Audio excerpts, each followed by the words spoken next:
being victimized by our own government.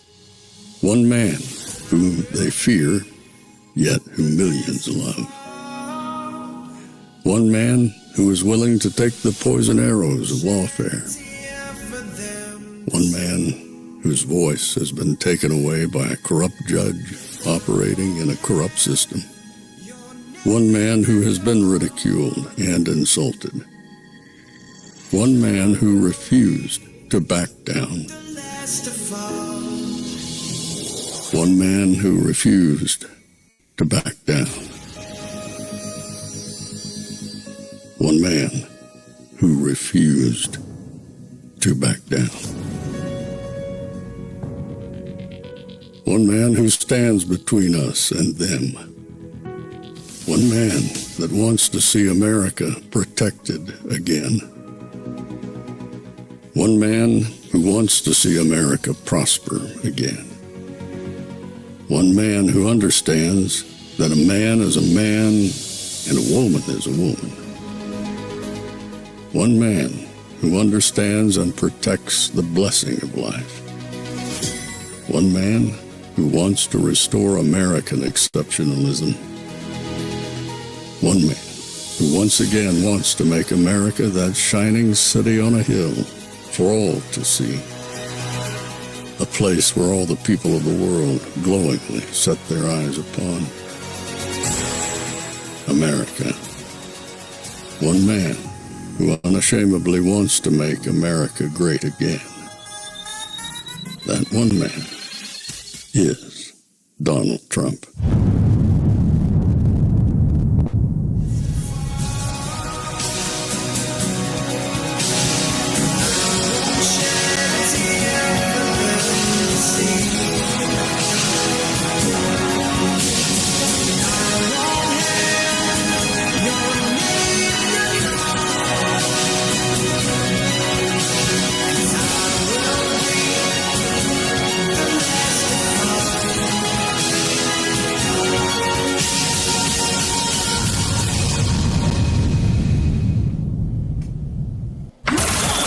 This is Fanfare with Barry Cunningham. Not sure. Might be something going on today. I hear there's a little something going on today. Had to don the coat. Had to squeeze the little red hat on my big head. What's going on today? Some of you guys who may not know, maybe you saw the placard billboard. As long as we don't get bumped, Lara Trump will be here at 3:15 to do an interview. Yes, Lara Trump.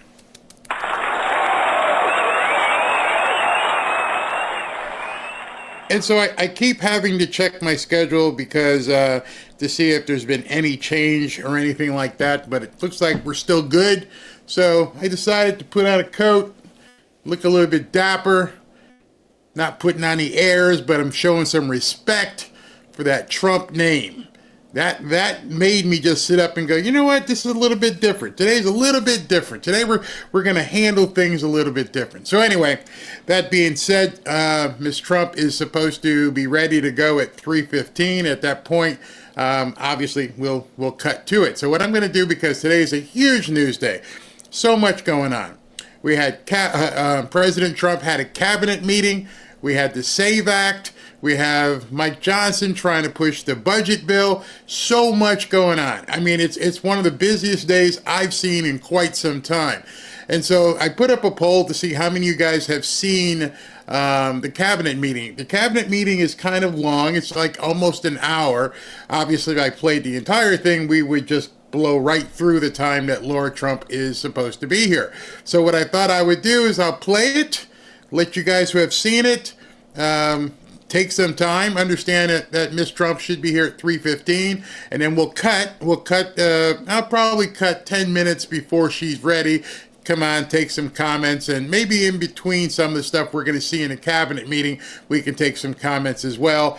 But right now, I'm going to cut to the cabinet meeting so you guys can see it. We can see it. There are some, just to let you know, in case you have not seen anything on X, there are some bombshells in here. there are some absolute bombshells down here. So President Trump goes around the room. He lets each of the cabinet secretaries give their moment in the sun, per se. And we hear something, bombshell from Pam Bondi. Megatron bombshell from Tulsi Gabbard.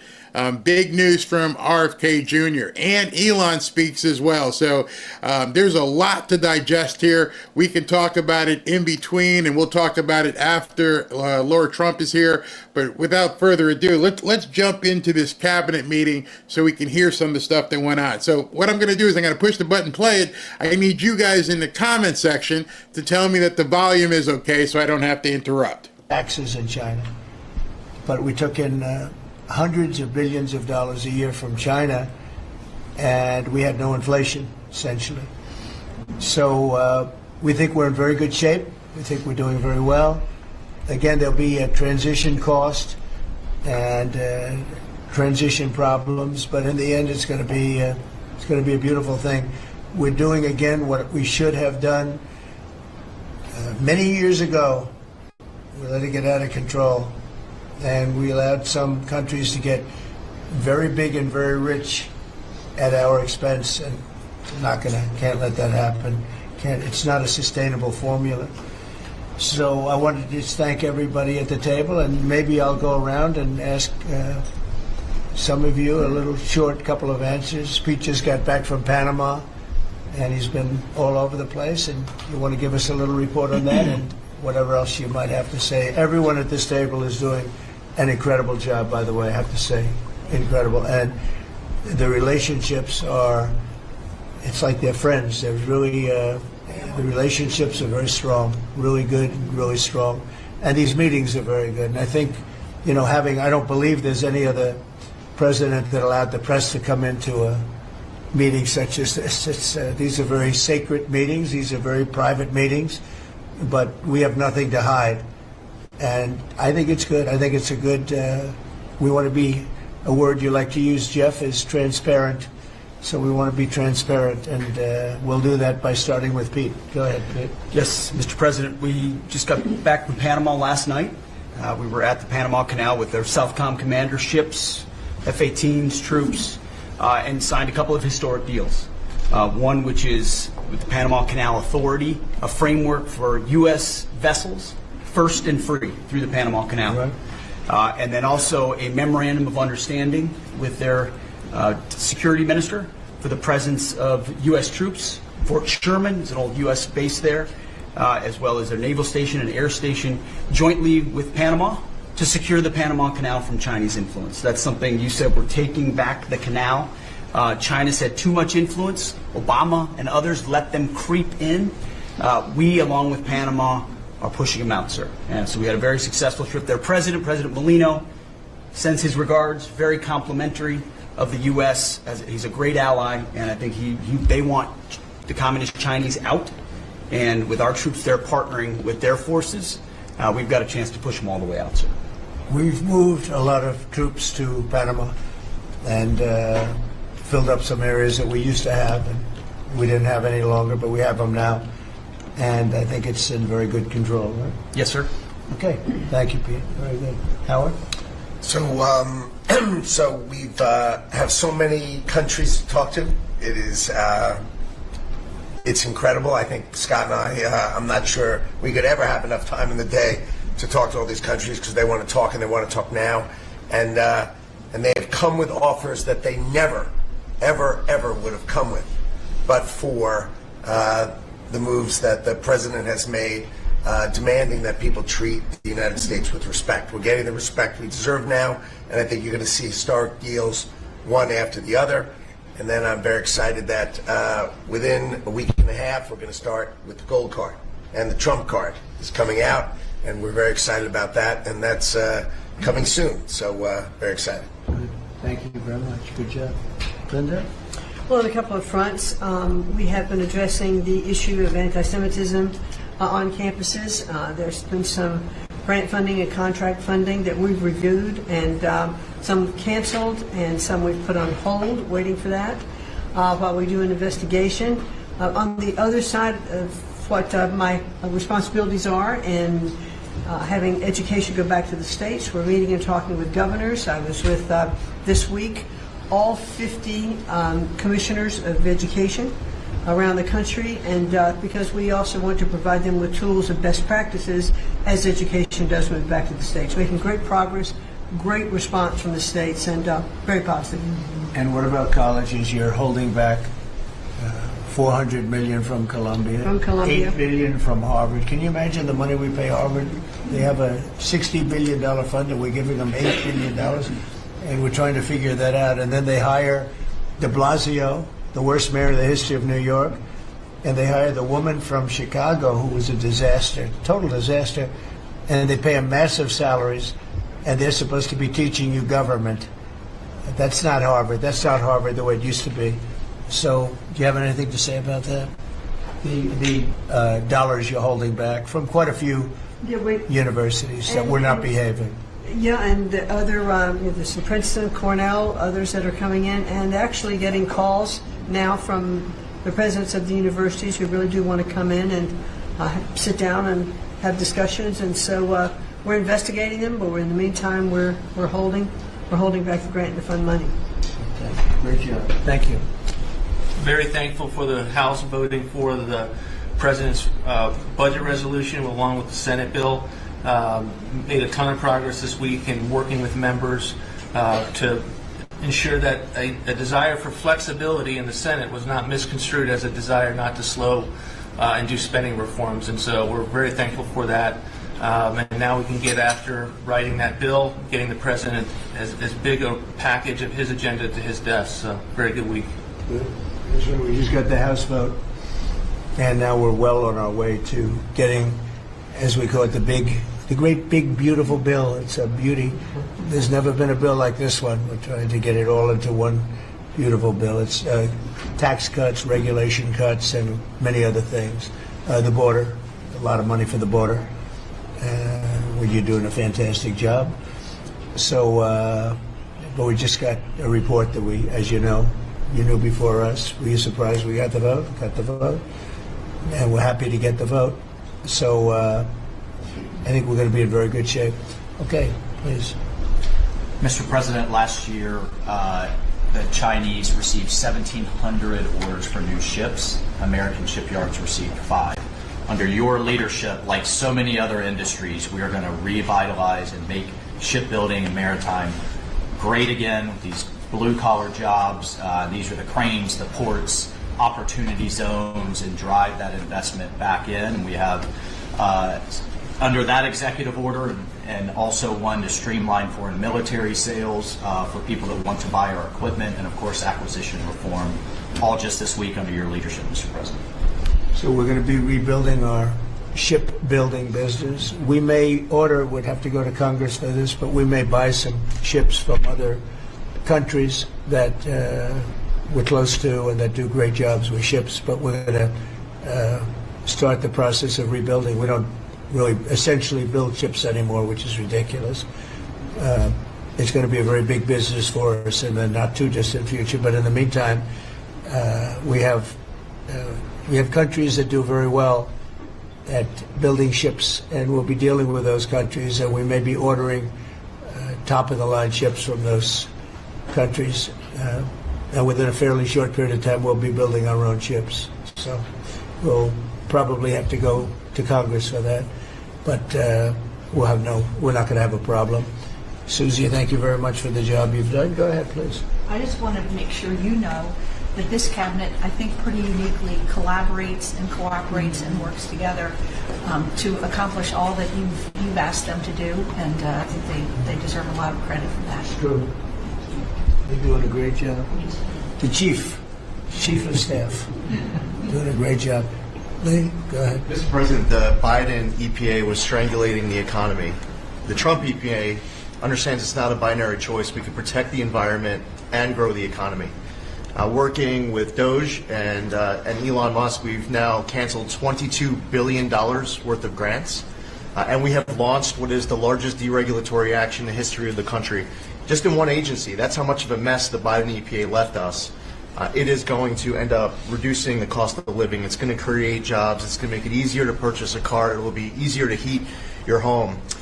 We're proud of this effort. The effort that we have is fulfilling the mandate that you earned from the American public. Clean air, land, and water for all Americans, unleashing energy dominance, permitting reform, advancing cooperative federalism, making America the AI capital of the world, and bringing back American auto jobs. When you called me that day asking for me to take this position, I was honored. And you were very specific and clear in what you wanted us to accomplish. We understand our mission, and at the Trump EPA, we're going to make you proud. Great job. You're doing a great job. And you have a lot of applications for approvals for power plants, which are going to really power the regular plants, and they're going to be right next to each other because we can't rely on our grid. It's old and it's tired, and it's very subject to being attacked, whether by rain or by bombs or by anything else. And we're letting people build their own power plants, and these are a lot of them being built with the AI and beyond the AI chips, and we're letting them build their own power, and never been done before. We're going to get it done quickly and approved quickly as part of a plant. They'll have a sort of be their own power company, and it's very exciting. They couldn't believe it when I told them that. I said, we're going to get you the approvals very fast as part of your regular plant. You're going to build electric producing plants, and it's very exciting. And they're able to do it very quickly and very well, and you made it possible. Thank you. You have a lot of applications for some of the biggest plants that have ever been built in the world. These are serious plants, aren't they? Huh? Approved. We are open for business. Working with Secretary Burgum, Secretary Wright, we are going to make you proud.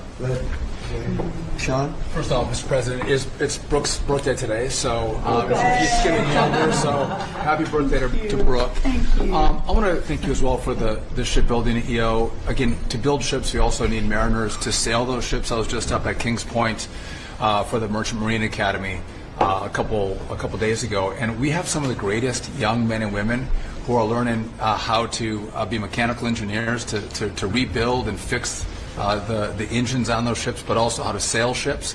I would tell you that over the past decades, this academy has become, it needs some love. It's been a little bit dilapidated. We have to invest in sailors, and I appreciate you taking the initiative. To be a global power, we have to build ships and have sailors to sail those ships. These are the very people that help Pete should we come into points of crisis to support the military. So thank you for that. Number two, the last administration announced 3,200 projects, big, beautiful roads and bridges. Most of them are good. But they announced them, they didn't sign a grant agreement. 3,200, so the money doesn't go out the door to build the infrastructure in the country. And it's fun to do an announcement. It's actually the harder work to put together these grant agreements. So we're doing the work right now at DOT to get these grant agreements done and build the projects. Most of them are good. And they also put in all of this green and social justice requirements on roads and bridges. We're pulling all that out and putting the money toward the infrastructure, not the social movement from the last administration. Good steel, right, as opposed to green paper mache. Good, thanks. Great job. Sir, first, we are, I would say, more than friends. We've all become family, and I think that what you have assembled in your vision is a turning point and an inflection point in American history. And so just being a part of that is the greatest honor. So thank you for that. And again, just the relationships here and the honor and respect we have for each other is a reflection of you and your leadership. So I just wanted to say that first. The second thing I want to say is that on behalf of the farmers and ranchers, food security is national security. We have to be able to feed ourselves. And your idea of using tariffs along with deregulation and tax cuts, but your idea of using tariffs to ensure that we are putting forward and putting America first, no one understands that better than our farmers and our ranchers. But having said that, emerging from 4 years of Biden with a 30% increase in inputs for our farmers and ranchers, with an almost $50 billion trade deficit. When we left the first time, it was zero, meaning that they are hurting. So the period of uncertainty we're in, They know that your vision will move us into an age of prosperity for all Americans, but for my people, for the farmers and ranchers, unlike any they have seen before. And I think they are really, really excited and so grateful for your leadership. But also, you have never failed to say that you have the backs of our farmers and our ranchers. It was the first phone call that I had after I was voted with the Senate, and that message just resonates with almost an 85% support of you in the last election. They're with you. Interestingly, the biggest budget driver at the United States Department of Agriculture is not farming and ranching or agriculture, it's food stamps. And so as we emerge and embark, Secretary Kennedy and I, on your vision of making America healthy again, a massive part of that is realigning and reworking our food stamp program so that it better serves those who need it. And yeah, to the point of getting the transgender, DEI, Green New Deal out of the USDA and realigning is really important. So It's out of the thank military, you. right? Sir. Is it 100% out, would you say? 99.9, sir. I'm going to get that last point. Get the rest of it. But thank you, sir. We've got a much different military, I will tell you. Thanks very much. Good job. And eggs are down. Eggs are Big, down. right? Yes, Big. yes, sir. Wholesale prices. Retail will come. Easter is the Super Bowl for eggs. So, you know, there may be a little fluctuation, but no, we feel really good about it. Thank you. That's what I hear. Thank you. Thank you. Good. I'd echo what Howard said on the trade queue, that we've got over 75 countries that want to come in. So it'll be Treasury, Commerce, Jameson at USTR, and we're putting a process in place. And as you said, you're going to be part of the negotiations too, because you know I've had these countries call me up and the Secretary Bessem, we're happy you're going to be negotiating. I said, well, President Trump's going to be involved too. So bring your best deal on the budget. It's moving quickly in the House and the Senate, thanks to your leadership. We're also going to have debt ceiling in there, so we're going to get an increase in the debt ceiling. And that will be the done and dusted for Part of the bill that we just got to vote on today. part of the bill. It'll be done and dusted for 2 years. We won't have to worry about that. And then I gave a speech yesterday to 1,400 small and community bankers, and they were so happy to hear from your administration.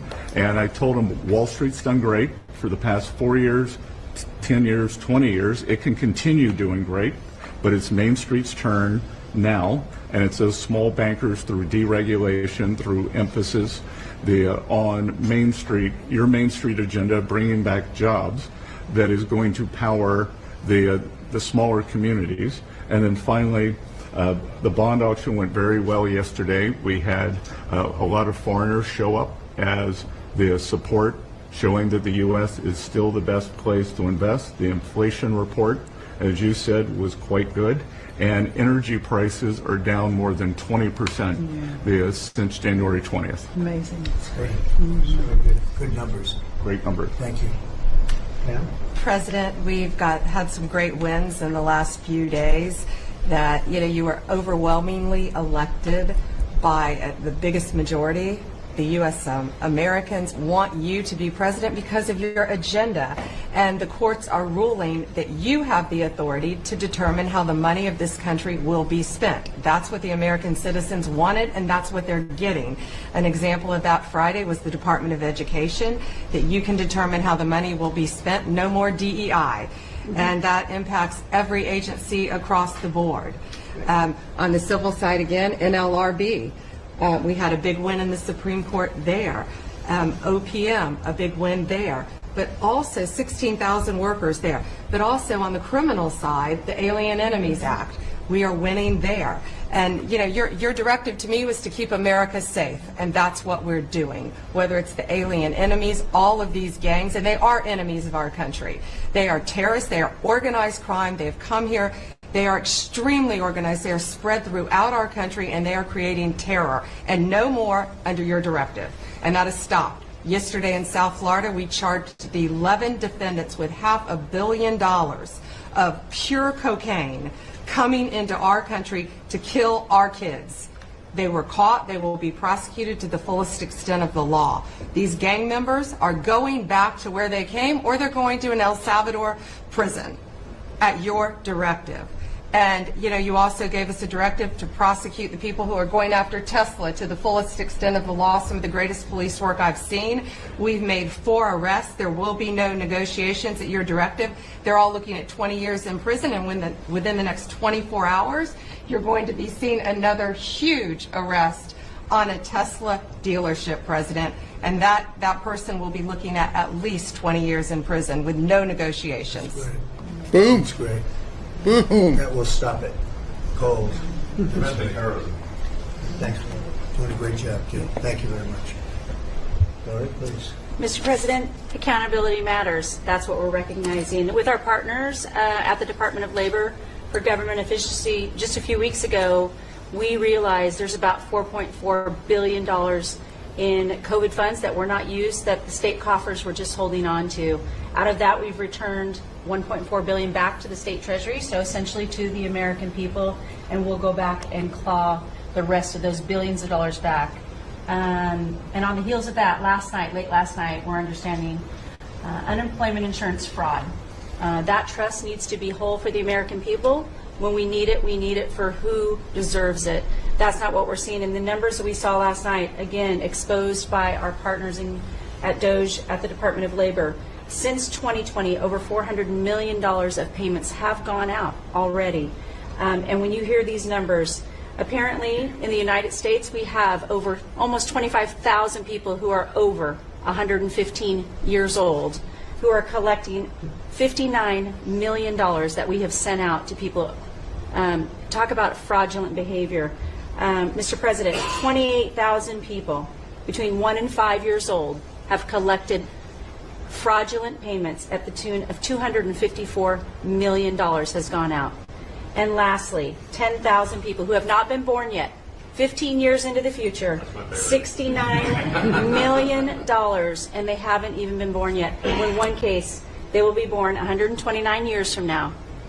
The United States government sent them $41,000, and they're not born yet. So, under the Department of Labor, those are the things that we're uncovering. I couldn't be more honored to tell the American people that we're bringing back their dollars and we're saving them and returning them to the United States Treasury.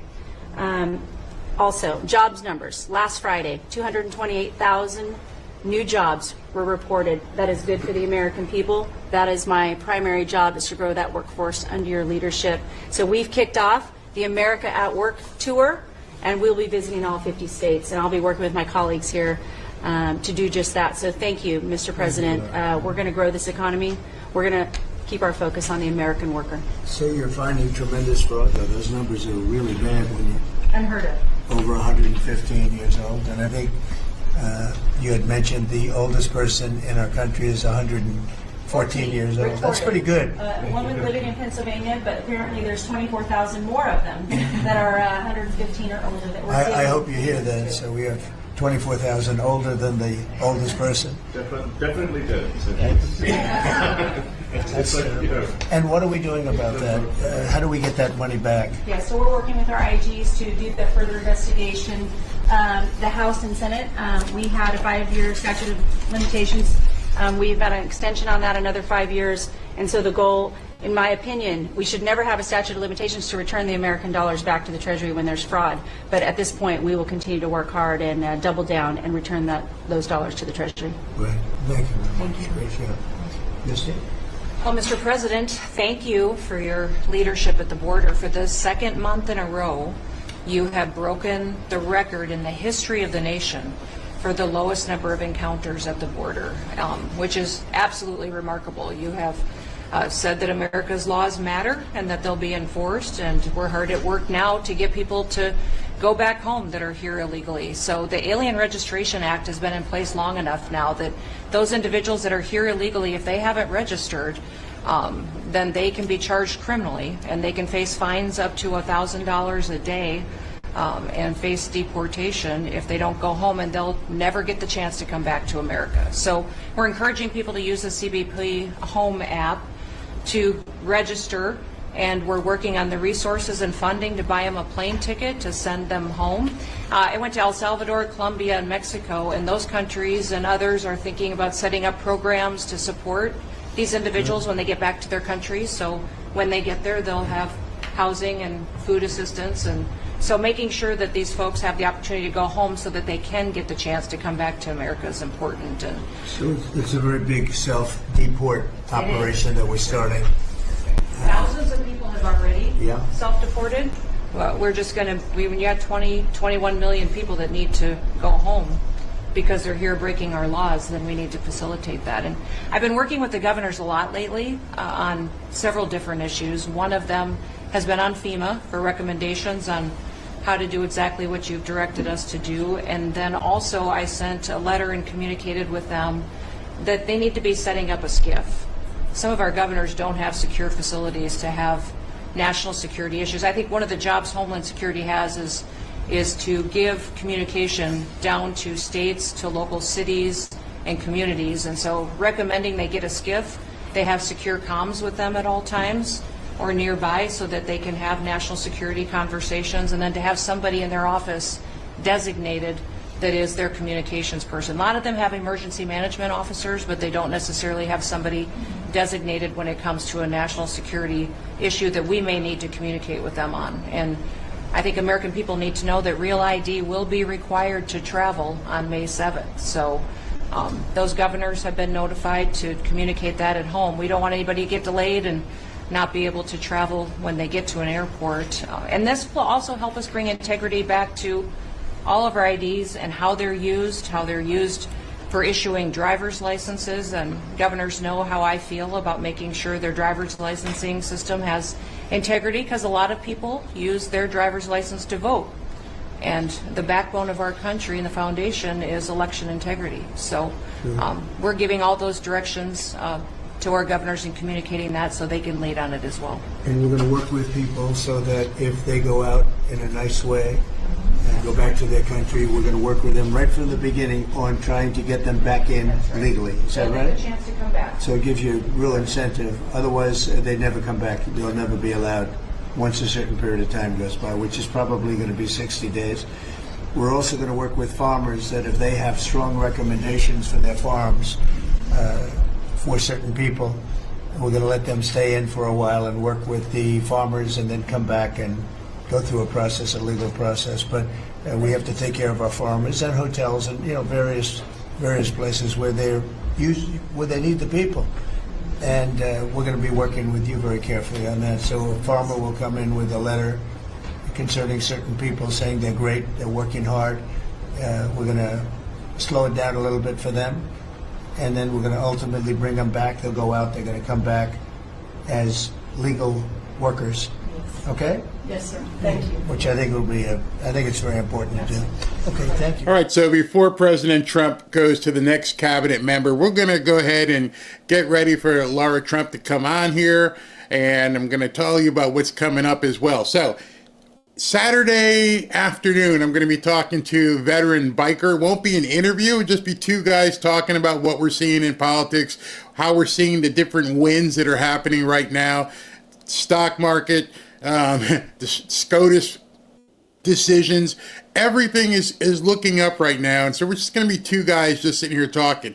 If you notice the poll I put up in the chat, we're also going to look at expanding things just from political figures into entertainment and possibly sports. So I put up, hey, listen, would you want to talk to or hear Lee Greenwood talk to me? Or perhaps Kid Rock or John Rich or Ricky Medlock from Lynyrd Skynyrd, or a host of different actors like John Voight. We're going to be reaching out to them too. Ashley has some ideas. I've got some ideas. And so we're going to really push hard about that as well. So I think you guys will enjoy some of the things that we've got coming up. I thank you guys for supporting me for the last a year and a month as we took this journey, built this channel, built this community. This community is what makes things here. A lot of people have audiences. I don't like to have an audience. I'm not interested in talking just out there. I like to have a two-way conversation. So I love the fact that you guys have gotten involved, have gotten engaged, and basically letting you drive where we go with this thing. And I love it. So that being said, I've been telling you about gold. As you know, the market is quite volatile. It was up 3,000 points yesterday, down today. It is really a roller coaster. And if you know anything, as we've been talking, hold. This isn't the time to be a panicking. Do not panic. By the way, I had to change my hat because the Make America Great hat was so small on my big head, so I put this hat on instead. So thank you guys for telling me it looked too small. But in any event, now may be the time. If you're looking for a hedge, if you're looking for some protection, if you're looking for something that, some safety that is tangible, you can hold on to, that it's not going anywhere, it's actually a gold coin or a silver coin, I want you to contact my friends at Lear Capital. So here, take a listen real quick. When we get back, I see Mrs. Trump is logged in, so we might be able to jump in a little bit earlier depending on her schedule. So let's go ahead and just run this from Lear. As you know, President Trump has assembled the Avengers to make America great again. And of course, we're all excited and ready to see them get to work. But with everything we're seeing right now, don't take your eye off the ball. Things could get much worse before they get better. With the possibility of World War III still looming, and with the Democrats doing everything they can to impede Trump, you still need to keep your guard up and your money protected.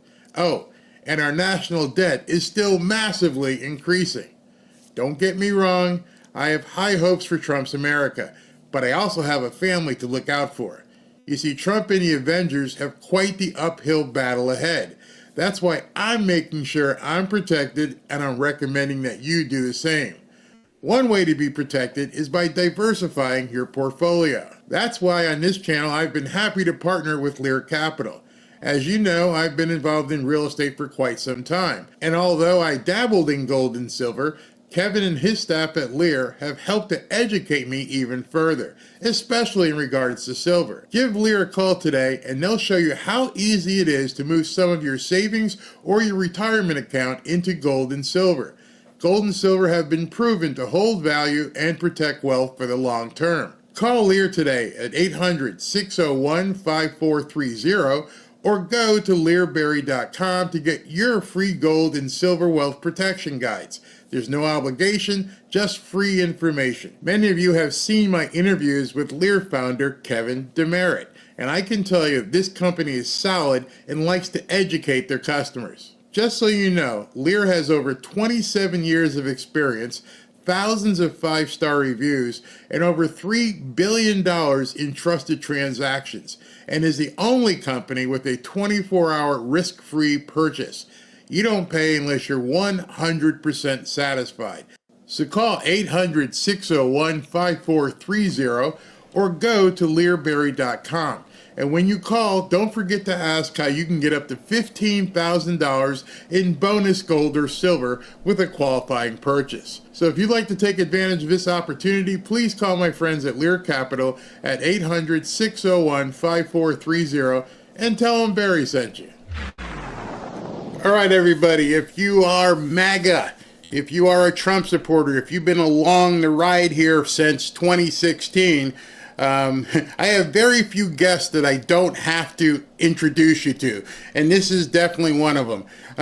Miss Trump, Lara Trump, before she got on Fox News, she was obviously the RNC chairman or co-RNC chairman to help get President Trump elected. Prior to that, she was obviously in his support circle, being married to Eric Trump, and now she's got a podcast and a television show. Without further ado, Miss Trump, how are you? Can you hear me? Hey, I can hear you. I'm awesome. Thank you so much. Great to be with you. Thank you very, very much for coming on. I understand you have such a busy schedule. And first and foremost, congratulations on the new Fox show. Are you doing Right View and My View at the same time? I mean, how are you doing two shows? Yeah, that's the Right View right behind me. And I also have My View. So My View is on 9 p.m. Saturday nights on Fox News. And the Right View, you can go to laratrump.com to find, obviously, to click in and watch. You watch anywhere you get podcasts, of course, but that's 3 days a week, Tuesdays, Wednesdays, and Thursdays. And we air each episode at 8 p.m. on all those days. So, yeah, I've been a little busy, but you know what? It's all good stuff. That's the best part of it. We love talking about it. And I understand the show is a hit on Fox, and no one deserves it more as much as you. This must seem like a vacation, having a television show after doing everything with the campaign. So tell me how that came about, and like who are you getting on as guests, and what you plan on doing with these guests. Yeah, well, it's amazing. Look, certainly the past year of my life was insane. Nothing has ever happened to me like what happened in the past year. This about a year ago, a little less than a year ago, or over a year ago, actually, I took over as co-chair of the RNC alongside Michael Watley, as you just referenced. And we both understood the monumental task in front of us, that this was the most important election of our lifetime. And there was a big, very steep hill to climb. There were a lot of people in this country who weren't sure that we had a free, fair, and transparent electoral process. They felt like, do I even bother going out and voting after seeing the results of the 2020 election? And so we had to ensure that indeed we had a free, fair election in 2024. And so Michael Watley and I worked incredibly hard at that. We put together the most robust, largest election integrity operation in the history of not just the country, but the entire world. We had volunteers and attorneys everywhere. There was voting happening every time a ballot was cast and counted. We had people in the room, eyes on every single thing. And we sent out messaging that said, if you're a person who intends to cheat in an election, we will find you, we'll track you down, and we'll prosecute you to the fullest extent of the law. That, coupled with everything else we had going on, obviously getting out the vote, obviously a great team at the RNC and the Trump campaign that worked alongside of us, and obviously the result on November 5th was incredible. We were all blown away, all 7 swing states. Donald Trump just absolutely dominated, and the American people made their voices heard loud and clear. So after that, I was trying to figure out, what do I want to do? I took the role of co-chair sort of reluctantly, to be very honest with you. My father-in-law asked me to consider running for it.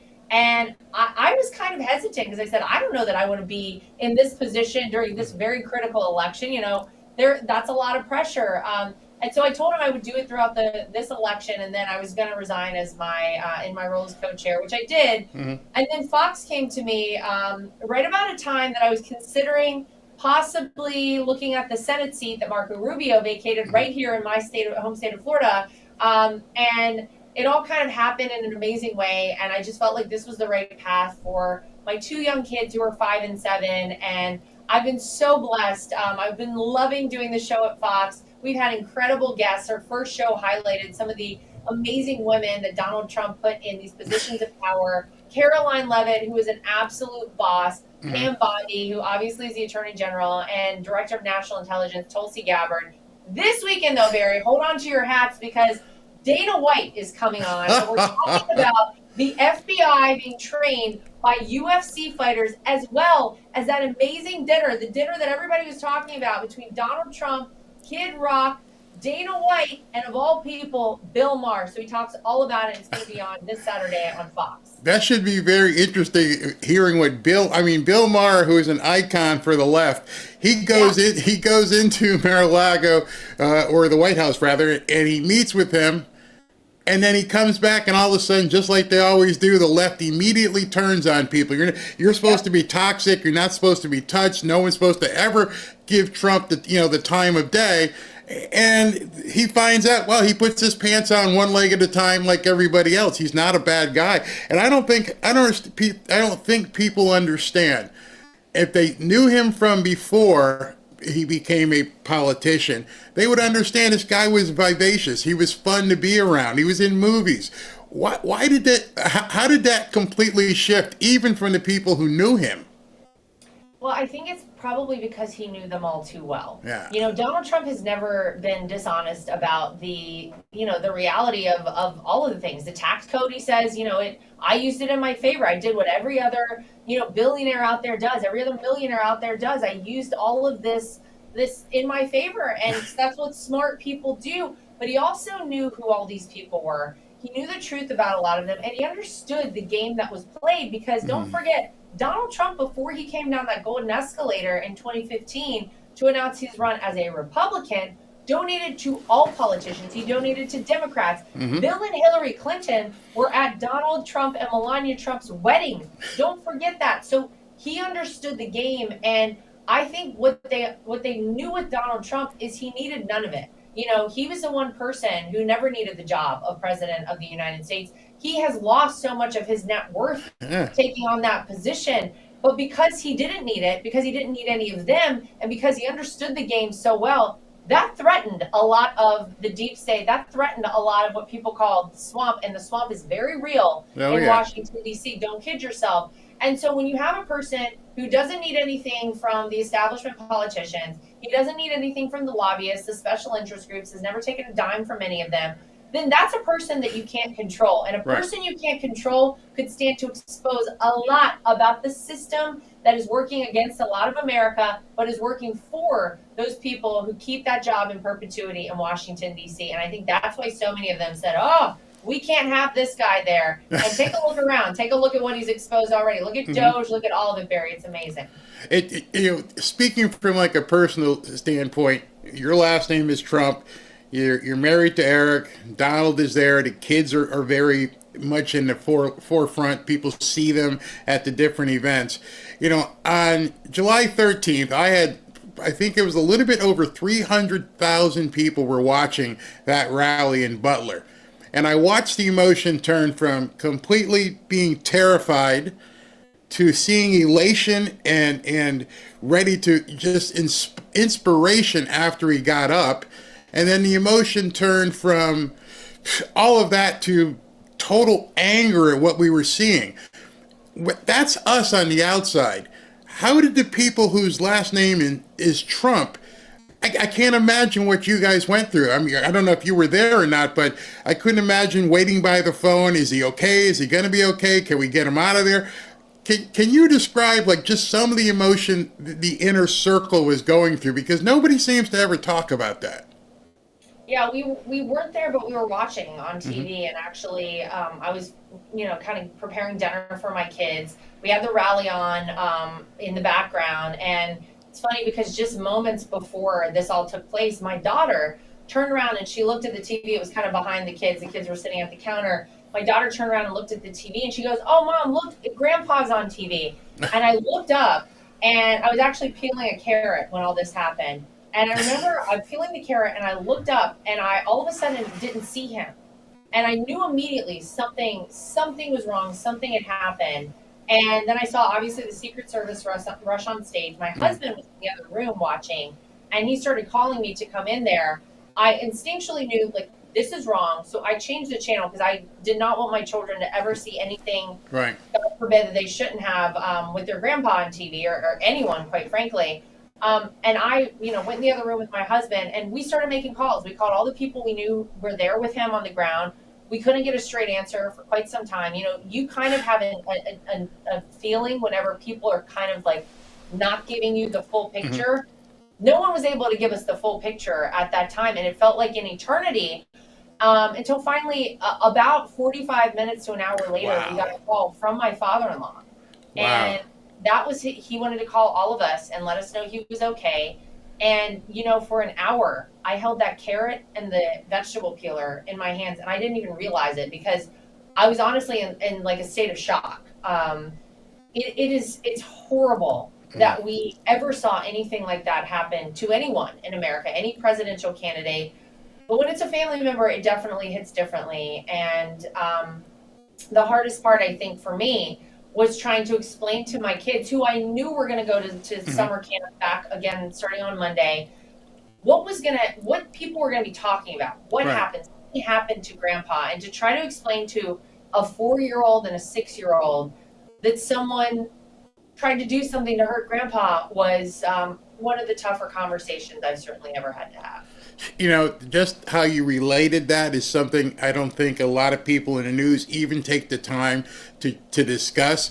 You're cooking dinner. You're a wife. You're a mom, and you're doing the things that everyday people do every single day, and then you got to deal with all this crap at the same time. So I completely salute the entire family, because I could not even imagine not being able to get a hold of my loved one for 45 minutes, and the fact that he's a presidential candidate, they probably swamped down, they cut communications and basically put him into a cave until they could figure out what was going on. So I commend all of you, and it makes me sick to my stomach when I see the people on CNN and MSNBC acting like, it was no big deal, and it pretty much went into radio silence, and then it almost happens again on the golf course. And I'm never going to ask you this because I wouldn't expect an answer, but you guys must have to go through more security, more trepidation than any family in the world. How do you deal with that kind of stress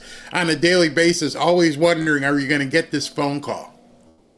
Yeah, I mean it's certainly not normal. And I grew up like probably most people in America. I didn't start out with the last name Trump. You know, I've had it for 10 and a half years now. I've been part of this family. I've known my husband and my father-in-law for 16 years. But I didn't start out like this. And so it's been a lot for me personally, I think, to try to get used to this whole thing. It would have been enough just to get a famous last name, but all coupled with it, yeah, it's certainly different. Look, I am a faithful person. So is my husband, and I believe that God has a plan for everything. Yeah. I believe that God had a plan in 2020. I believe that we needed the 4 years between 2020 and 2024 to open people's eyes, to give really Donald Trump the best chance possible to save this country. I don't think he would have been nearly as effective or successful if he had been a two-term president back-to-back. Right. I think that was necessary, and I think that was divine timing. I also believe that God was there with him in that field in Butler, Pennsylvania that day. Oh, yeah. I believe he was with him that day on the golf course with the Secret Service agent who spotted this guy in the bushes waiting at the golf course. And so, I mean, you know, there's this space, of course, in everybody's mind where it can get dark and you can get really wrapped up in it and go down this crazy hole where you think about this sort of stuff constantly. But I just really believe that God has put Donald Trump on this planet for this time. He was made for such a time as this. This country needs him. The world needs him. And so for me, I think that I consistently turn to God. I pray all the time. You know, people come up to us everywhere we go, Barry, and they say, we're praying for your father-in-law. And I can't tell you how much that means to us as a family. I've heard it time and time again. It will never get old. I am so grateful every single time someone says that to me. And so I believe that God is protecting him. I believe that there are dark, evil forces out there who are working against him, but nothing is more powerful than Almighty God. And I have faith, and I'm going to continue to operate that way. And he's incredibly strong, and he has surrounded himself with strong people. You mentioned it earlier, but it just cracked me up when I think it was Mark Cuban who said he surrounded himself with women who weren't strong and were stupid. I'm like, wait a minute, Lara Trump, Caroline Leavitt, Susie Wiles. How did your inner circle and the people that you guys network with, how did you even, you must have laughed. It might have been humor for you, but it just seems though there's been even more women, you know, adding Kristi Noem and Pam Bondi. And it's just funny at this point that some of the most powerful women in the country right now are in this administration. So how did they react when they heard it and how you heard it? Oh my gosh. Well, I mean, bless his heart is what we say about Mark Cuban. It's totally ridiculous. And I think it's amazing because, look, Donald Trump has never seen people based on their gender. He's never seen people based on their sexual orientation, based on their race or religion. Donald Trump has seen people based on success and failure. That's how he's judged people, and that's how he's sort of kept people around him his entire life. And so I think the amazing thing is to see, as you point out, with this administration in particular, Donald Trump as president of the United States, you have women like Pam Bondi, who is Attorney General. That is a traditionally male-dominated space. You have Susie Wiles, who is the first female to ever hold the title of White House Chief of Staff. You have Tulsi Gabbard as Director of National Intelligence. Caroline Leavitt, who is the youngest person to ever hold the role of White House Press Secretary. You know, you have all of these women around Donald Trump who he has asked to do these jobs. You mentioned Kristi Noem, you know, Department of Homeland Security. That is arguably the biggest role in the entire country, because most people came out and voted based on the fact that they wanted our border secured. And it's amazing because he's never even acknowledged it. He never comes out and says, oh, I chose these people for this position because they're women. Much different than Joe Biden, who, if you remember, said the only requirement he had for his vice president was that it was a woman and a minority woman. Those were the requirements. Forget the merit. All these women who surround Donald Trump, all these women he's put in these powerful positions, earned every inch of it. They did not have to, or they weren't even considered based on the fact that they were female. They were considered based on the fact that they're the best ones for the job. And leave it to Donald Trump, of all people, Mark Cuban, I hope you're watching, to put them in those spots. It's so funny. I don't know if you're even allowed to say this, but I have to ask this question because it just, I know how I am with Ashley, my daughter, and my grandkids, and my wife. Although you're not running the RNC anymore and you're doing a talk show on Fox, does the president look to, as he's closed ranks, because it's completely different than it was before in the last presidency. He now seems to have a very close inner circle that he relies on. How much does he speak to, obviously, his sons and you and Tiffany? Does he, and Barron and Melania? Is that the first cabinet, and then the other cabinet comes after that? Because I just wonder, because I just know if I had a decision to make, I'm going to talk to Robin and I'm going to talk to Ashley, and then I may go see my lawyer or something. So I wonder if there's a pre-cabinet before there's a U.S. cabinet. Yeah, well, look, you have to have people around who aren't just going to be yes people, right? Mm-hmm. You have to have people around you who are going to tell you the truth. And I think he knows that if he needs the truth about anything, he can come to those of us in the family. Because, look, we'll be very honest with him. I am very honest with him in terms of what I think. And that's the thing about Donald Trump that a lot of people don't realize. And if you haven't spent much time around him, you don't know this. But those of us who have will tell you, he seeks out the not just advice, but he wants to hear what people think about every different subject. Mm-hmm. Whether you have a background in that or not, he'll say, well, what do you think about it? Because he likes to get commentary from everyone. He's the ultimate decision maker. Mm-hmm. He will, in the end, of course, be the one who actually decides what path to take, how to operate, what things to do. But he does want to seek out the counsel, advice, and thoughts of anyone with whom he surrounds himself. And I will say that the people he has in the White House right now, you're right to say it's very different. It is very different than the first term in office. These are all people who are there to work on behalf of the people of this country. They're not there to sell stories. They're not there to stab them in the back. They're not there, to kind of throw them off course or any of that stuff, which was happening the first term in the White House.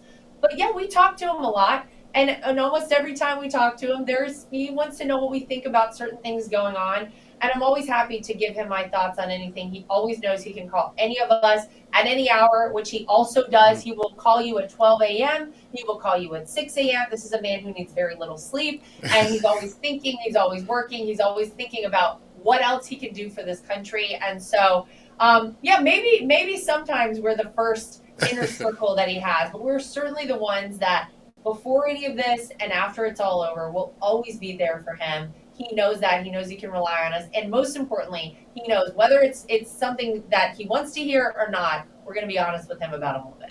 When he went to the Daytona 500, that was your daughter that was with him, right? Yeah. So that was our daughter, Carolina. The funny thing is Eric and I were there, and her son, Luke, was there. But Carolina wanted to go out with him. And so he said, okay, come on out. You can come out with me. And it was the cutest thing I've ever seen. It was. I mean, here's the thing about kids. Kids and animals can sense something about a person, right? And you can't fake it. Like if kids do not like someone, they're not going to go with them. My kids can't get enough of him, and she was so excited to be out there. That's one of the things you hear silence in the media, because exactly, dogs and kids gravitate to people that they like. And one of the cutest pictures, in addition to what your daughter did, was when he was walking out to the helicopter with little X. And I'm like, it's so good. I'm like, look at this. That was simply amazing. And it was amazing to me on two fronts. One, the X felt comfortable enough to leave his dad and go run with President Trump. And I'm like, you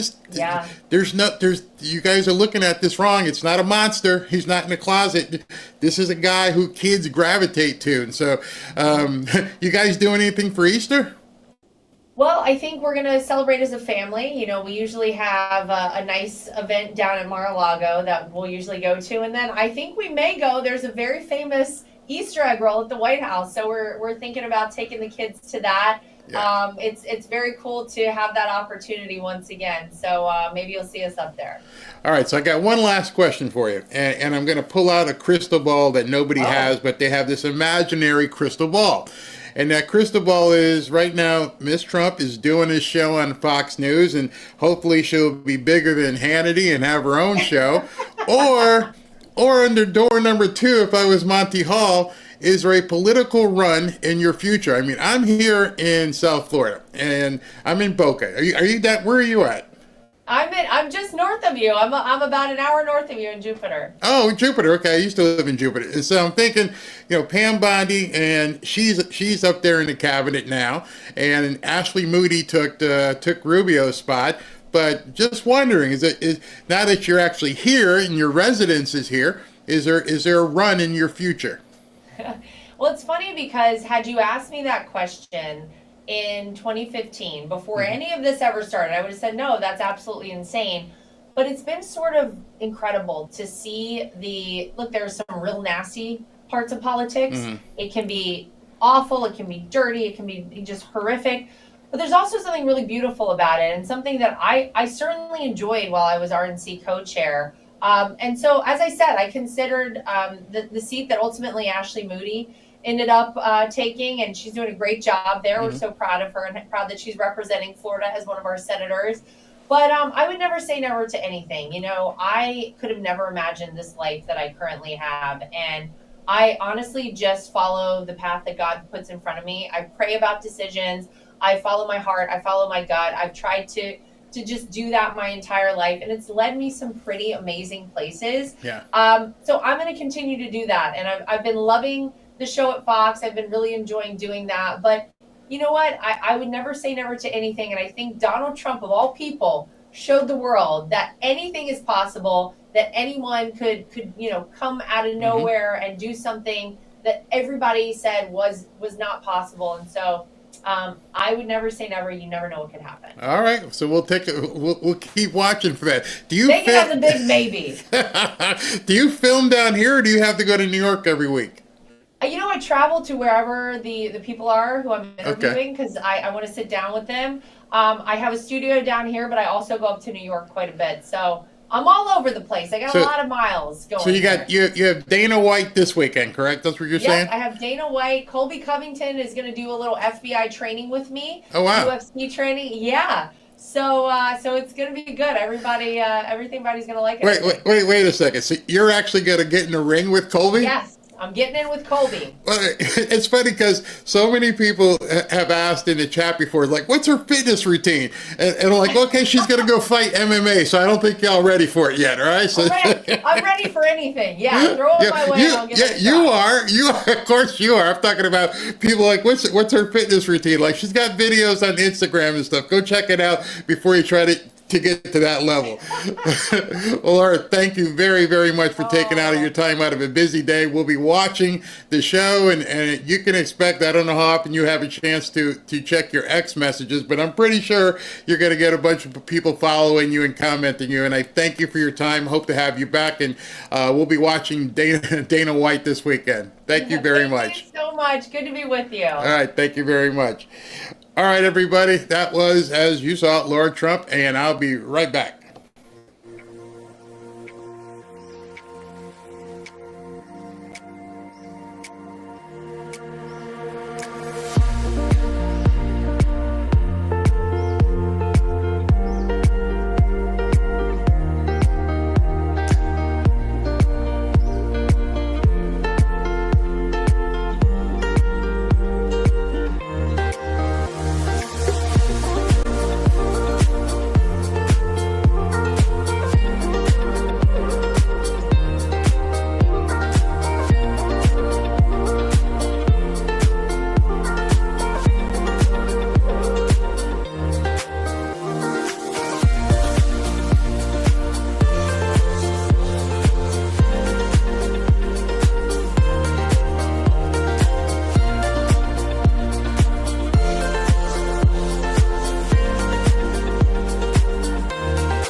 back to Fanfare with Barry Cunningham. Well, I hope you guys enjoyed that as much as I did. She's very personable, very affable, everything. Just loved it. Loved being able to talk to somebody.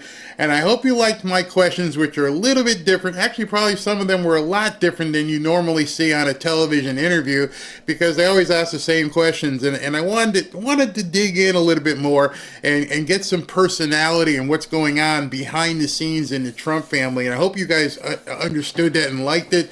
Her perspective, the one that got me, she's on July 13th, she's peeling carrots. And every time people think of the Trump family, they think of, the Trump Tower and the gold and Mar-a-Lago and all this kind of stuff. And they forget sometimes these are actually people. This is a mother. She's a wife. And she's making dinner. There's no chef coming in and doing all. She's making dinner, she's peeling carrots, and you're like, oh my God, what am I seeing on television? What in the heck did I just see? And the first instinct, and I'm sure every woman here felt the same way. What did she say? I grabbed my kid. No, you don't want to see this. And this is what you don't hear in the media, as they try to paint the Trump family as oligarchs and monsters in the closet. And I didn't know that. And I'm sitting there going, oh my gosh. It brings that level down to you and me. Just because the last name is Trump and you fly around on jets and have golf courses, you're still a wife, a mother, a daughter-in-law. And I think you guys got some perspective here, because you don't hear that. And every single one of us probably felt the exact same way. I gotta first, Mama Bear. I gotta protect my kids. I don't want you seeing this. I don't want you seeing not President Trump, not candidate Trump, Grandpa.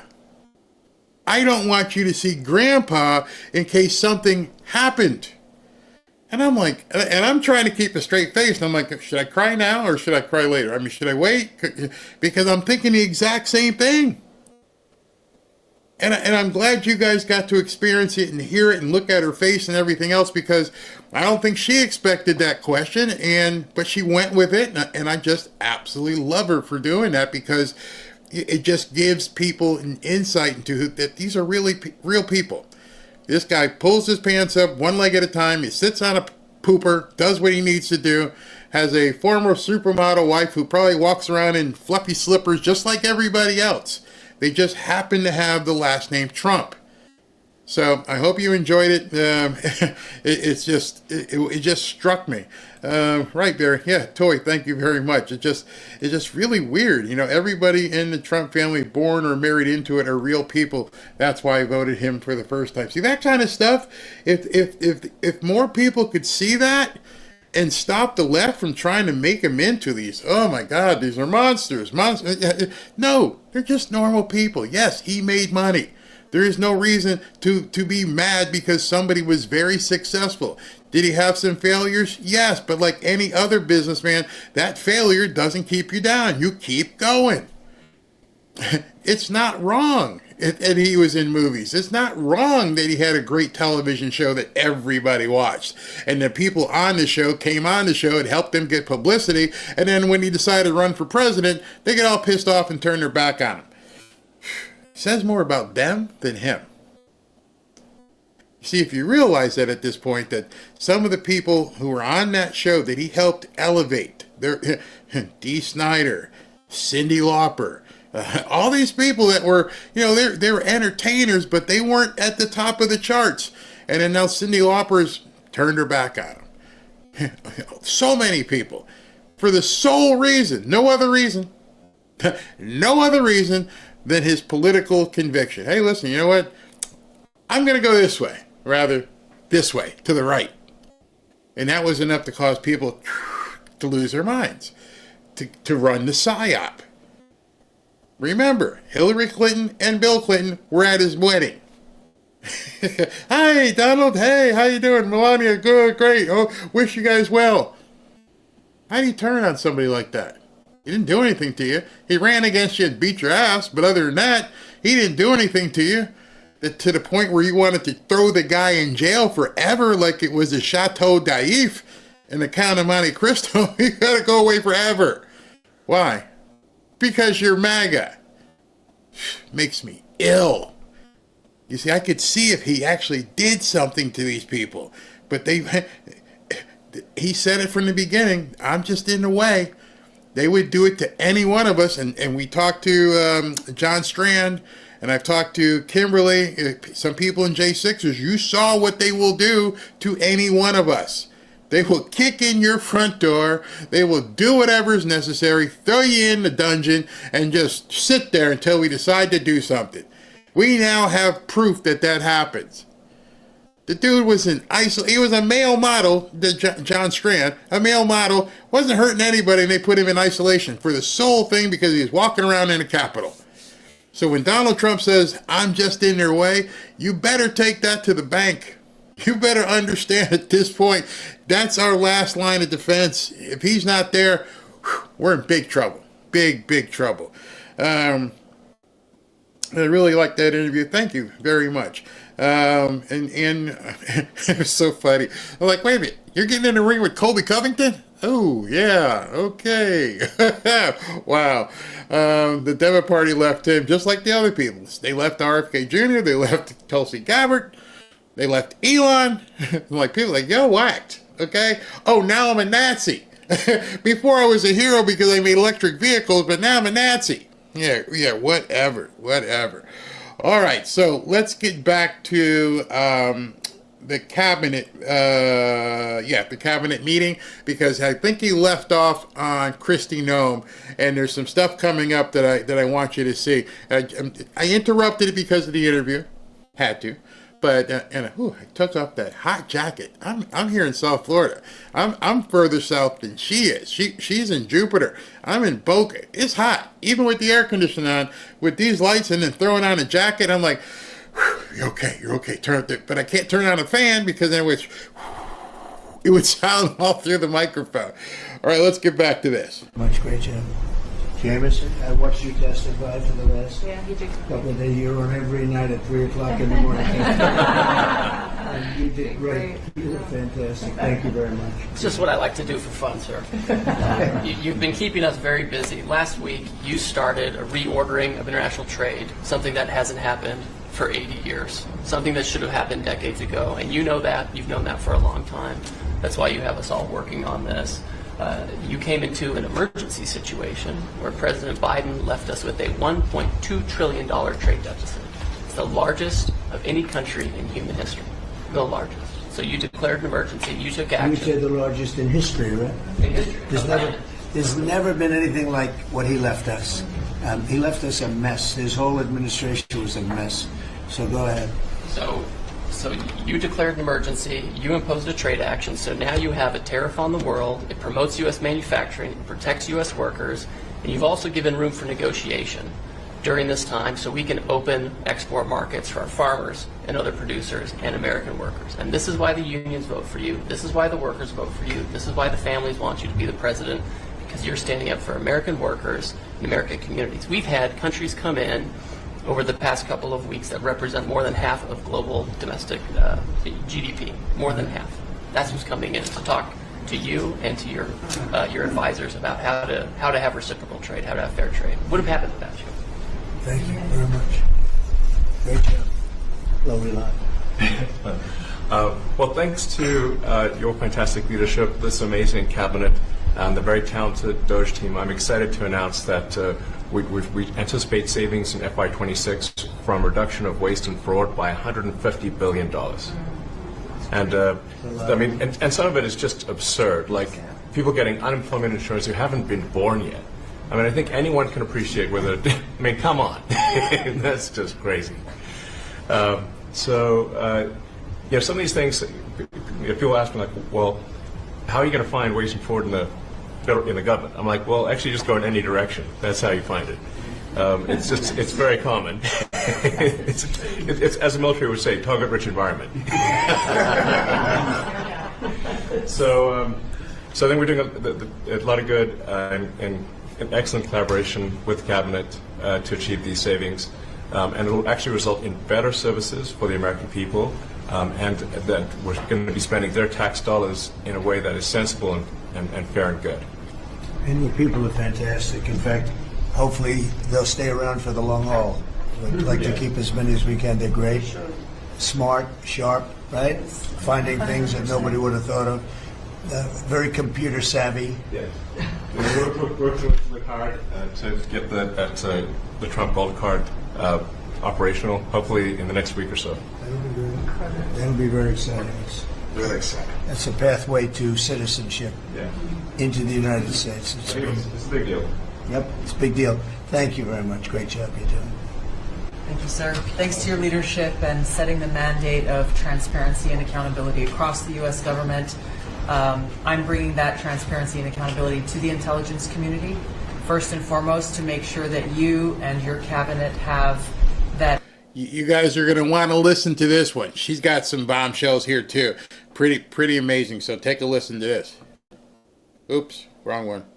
Real-time, relevant, apolitical, objective intelligence to best inform, whether it's negotiations for peace, negotiations around tariffs, the great work that you are leading around the cabinet today. Secondly, working with Department of Homeland Security and the FBI to increase our information sharing to achieve your goal of countering the narcotic trafficking and our ability to go after cartels now designated as foreign terrorists.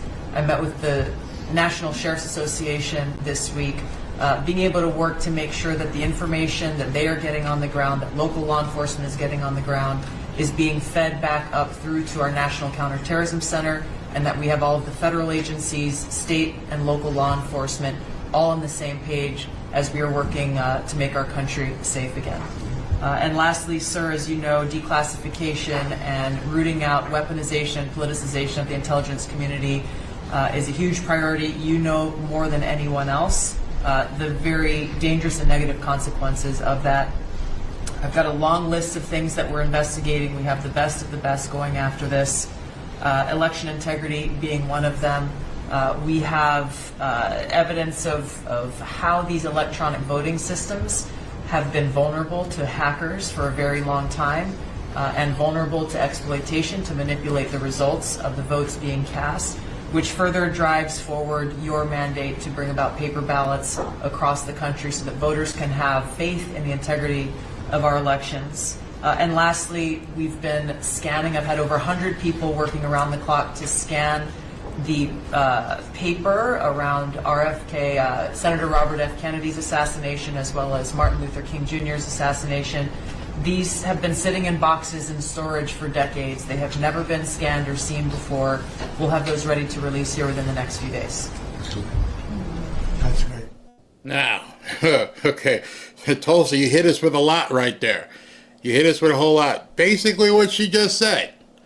They have evidence of election fraud. The thing that we're never supposed to talk about, the third rail, you're never supposed to talk about there was anything wrong with the election.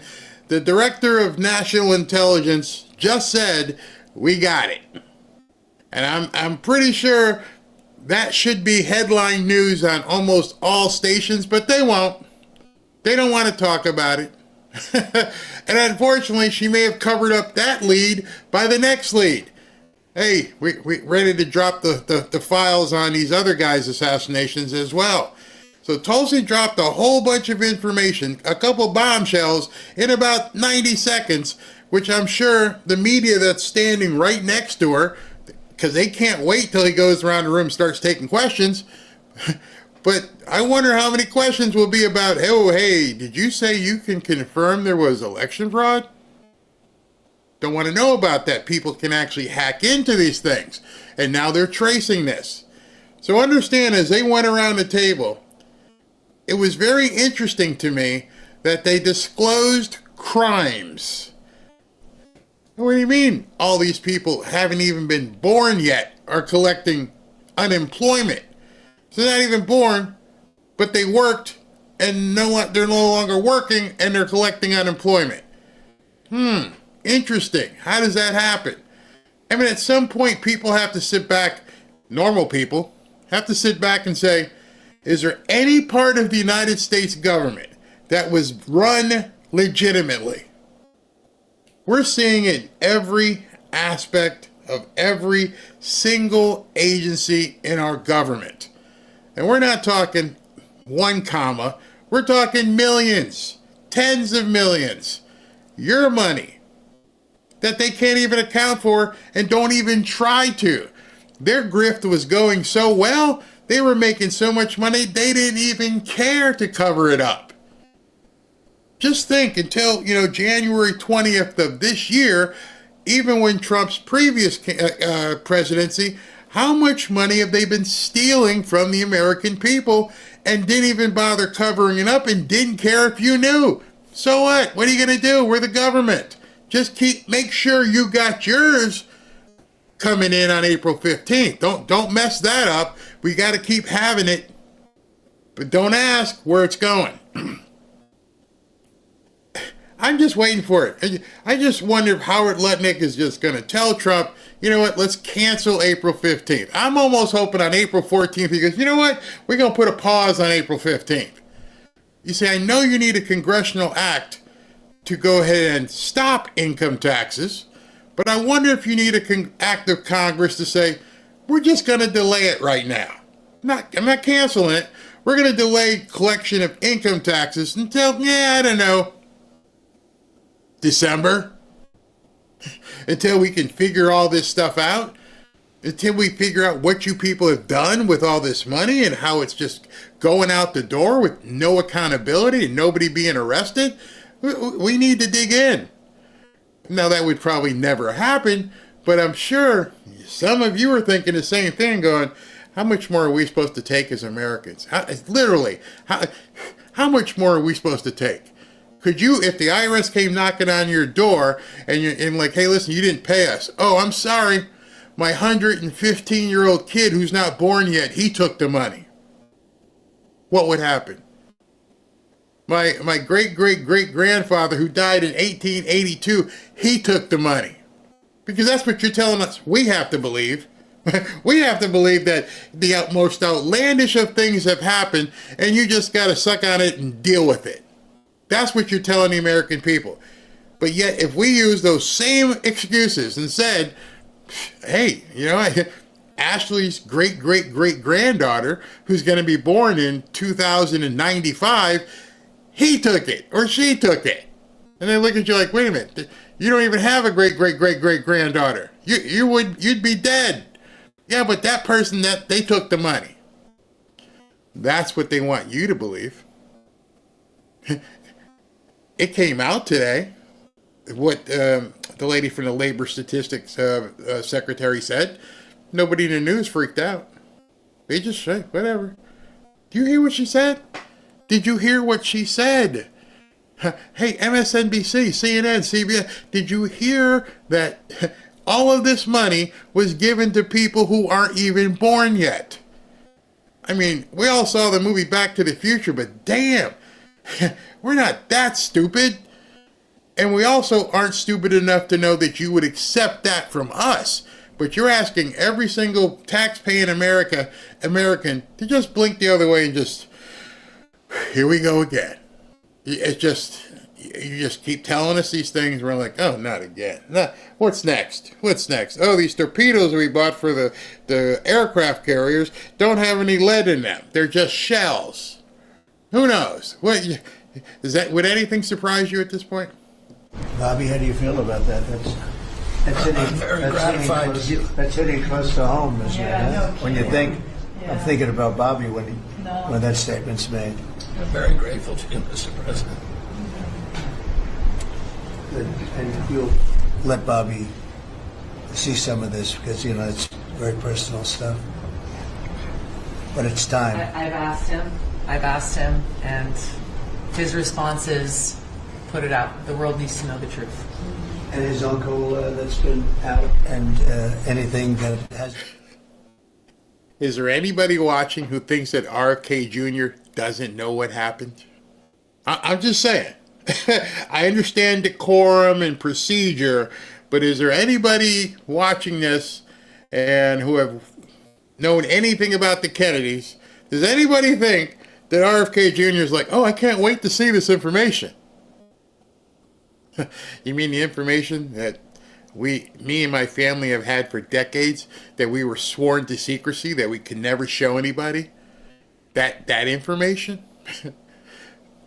Come on, people. That's about as bad as the 115-year-old person collecting unemployment. I gotta believe he's seen all this. Yeah, you can do what you need to do. Put it out. Because, people need to see it. And these people in this family, which, however you think of this family, you don't think this family's entire life changed after what happened, not to just JFK, but to RFK. And they're like, oh, again? And we're going to keep doing it if you don't shut up. I'm sure. Hey, did you see what happened to your brother? Yeah, okay. If you if you try to run or something, you know what? Hey, I can't. Oh, that would happen to him too. Your uncle and your father. Anyone else? JFK Jr. Oh, you want to fly around in an airplane? Oh, you got unalived because you didn't know the instrumentation. There's a lot of coincidences here. 1, 2, 3. We've had enough. And oh, wait a minute. Wasn't there another one who drove off a bridge in Chappaquiddick? Just happened to drive off a bridge? There's a lot of people who said, maybe he got nudged. That would make me just go, okay, I'm done. I'm good. I'm going to go play golf or something. They can go to your offices and see, right? Everything that we have within our possession, it's either online or it's physically at the National Archives and Records Agency.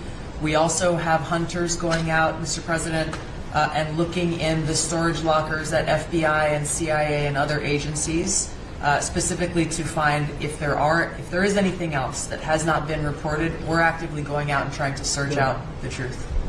Okay. Yeah, we want to get it all out. Yes. 100%. Good. Thank you very much. Good job, guys. Mr. President, on behalf of America's manufacturers, I want to thank you for standing up to the Chinese Communist Party and fighting for our main streets, for our workers, and for those that make things in America. I'm out on a Made in America manufacturing tour, and as I go across the country, people are grateful to have a president who's not just fighting on the tariffs fronts, but to get inflation down, to create jobs. After Biden destroyed 110,000 manufacturing jobs in just his last year, you've already brought back thousands and thousands of manufacturing jobs. So the American worker is grateful. Main Street is grateful for you.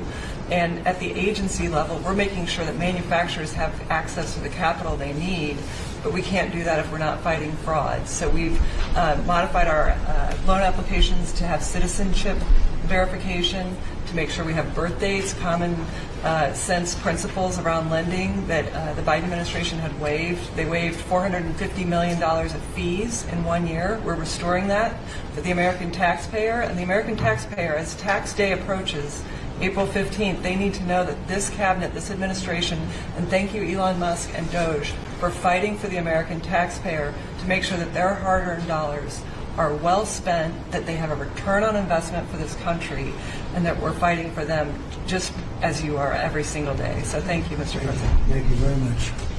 Mr. President, we are working at HHS to advance your agenda to make America healthy again. I'm working with Lee Zeldin to reassess the fluoride rules based upon the August release by the National Toxicity Program of new science that shows a direct inverse correlation between exposure to fluoride and IQ loss, particularly in children. Lee and I were in Utah this week, to announce that Utah became the first state in the country to ban supplemental fluoride. I'm working with Brooke on and governors now in 24 states who are advancing MAHA legislation to get soda pops off of the food stamp program, off the SNAP program. We've launched Operation Stork Speed to get the bad chemicals out of baby formula. We're working with governors across the country to get good food into the school lunch programs and to get rid of food chemical dyes and other bad chemicals that are in our food. We've shown now that this directly affects academic performance, violence in the schools, and mental health, as well as physical health.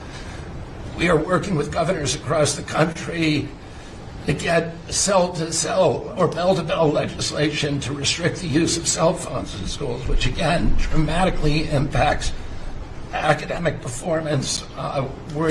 Today we announced a dramatic reduction in animal testing at NIH and FDA. We're going to switch over to AI, which we've now found is much more precise in identifying the impacts of toxics in various products.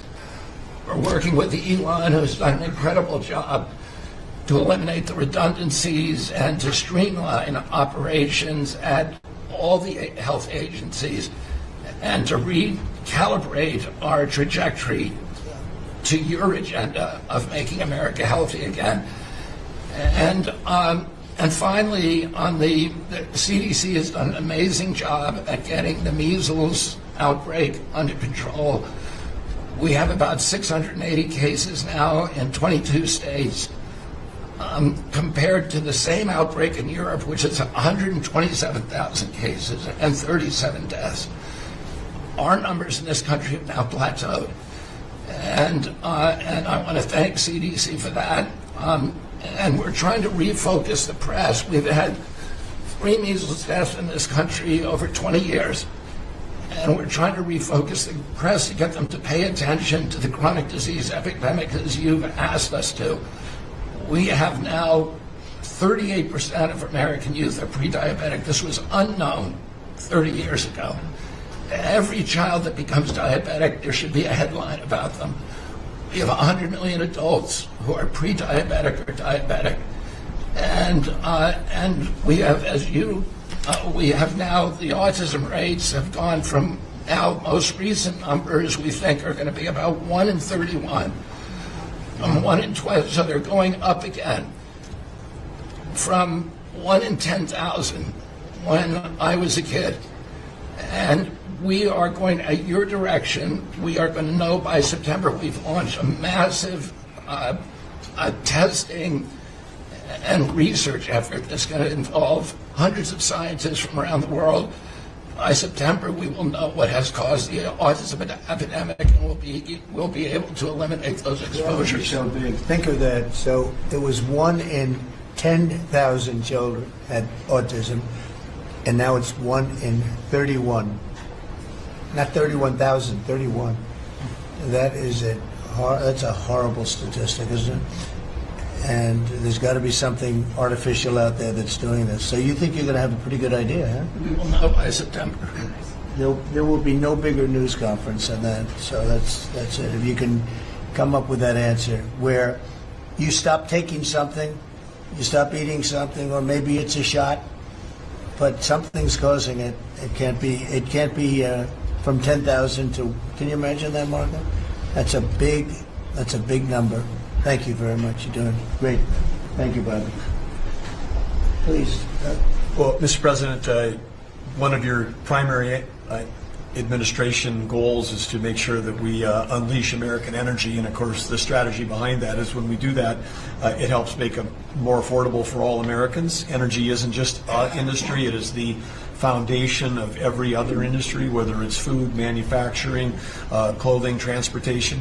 And then also when we've got the ability to generate and not just be energy independent but energy dominant, then we have the opportunity to sell energy to our friends and allies versus them buy it from our adversaries. And our adversaries were funding terrorism and conflicts against our allies by their oil and gas sales that were going through a Swiss cheese set of sanctions. So with your creation of the National Energy Dominance Council, over half the people at this table serve on that. Everyone has been engaged, whether it's interactions with negotiations with other countries, with putting sanctions in place that actually work, with cutting deregulation, working on biofuels, building infrastructure for transportation. There's a whole range of things that are being tackled. But when the outcome of all that is that the Biden administration was restricting supply. You're increasing supply. When you increase supply, then prices start to come down. And we have a huge opportunity to do this.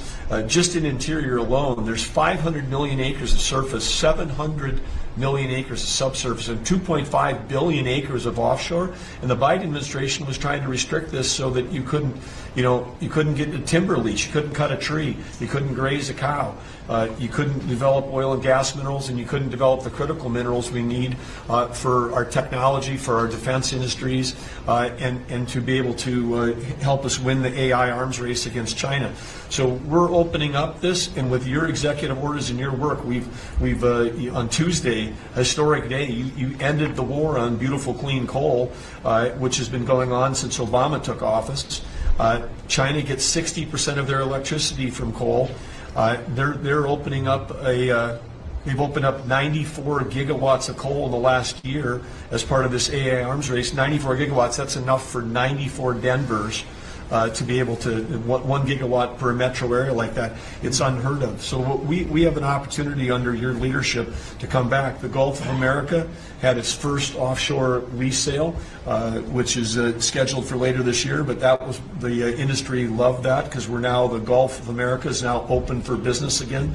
And there's as much as 7 billion barrels of oil accessible now. They've increased the upside of what they think that is. On the coal front, the estimate is the financial value of the coal in America is $8 trillion. That was an asset on the balance sheet that we've now being put back on again. And of course in Alaska, with your separate executive orders to unleash Alaska energy between ANWR, the North Slope, the Strategic Petroleum Reserve Alaska, all of those we've reversed Biden decision. Those are all open for business again. And all of this is leading to the investment coming to America. The smart money is coming to the U.S. That's why we've got trillions of dollars of investment that are showing up at the door, because they know if they're going to do manufacturing here, there's going to be energy to power their plants. And so, again, thank you for your leadership and thank you for everything you're doing. Very good. Thank you. Marco? Well, Mr. President, one of the most important things I believe you'll achieve in your presidency is reordering the world in a proper way. For 31 years, more than 31 years now, multiple administrations have allowed the Chinese to deindustrialize this country, to take away jobs and factories and pillars of our national strength. And what you're doing now, I think, is a great service to our country, but ultimately to the world. And I want to congratulate you and your team that's working on that, because it has extraordinary geopolitical implications, as you see from all these other countries that are now coming here and wanting to join something that actually, it's crazy to allow these. I mean, basically, we lived in a world where Chinese companies can do whatever they want in America, but our companies cannot do anything over there unless they allow it, and even then they steal our stuff and reverse engineer it. So just reordering all of that has dramatic implications on peace and security of the world, so we thank you. An important meeting, thanks to you, is going to happen on Saturday for the first time in a long time. There'll be direct talks between Ambassador Witkoff and a top-level leader in Iran. We hope that'll lead to peace. We've been very clear what Iran is never going to have is a nuclear weapon, and I think that's what led to this meeting, and we'll wait for him to come back from it, and we're hopeful about that. I would also say that we are receiving, and I think the Department of Homeland Security can confirm this, historic cooperation from countries all over the world, and number one, in taking back their citizens.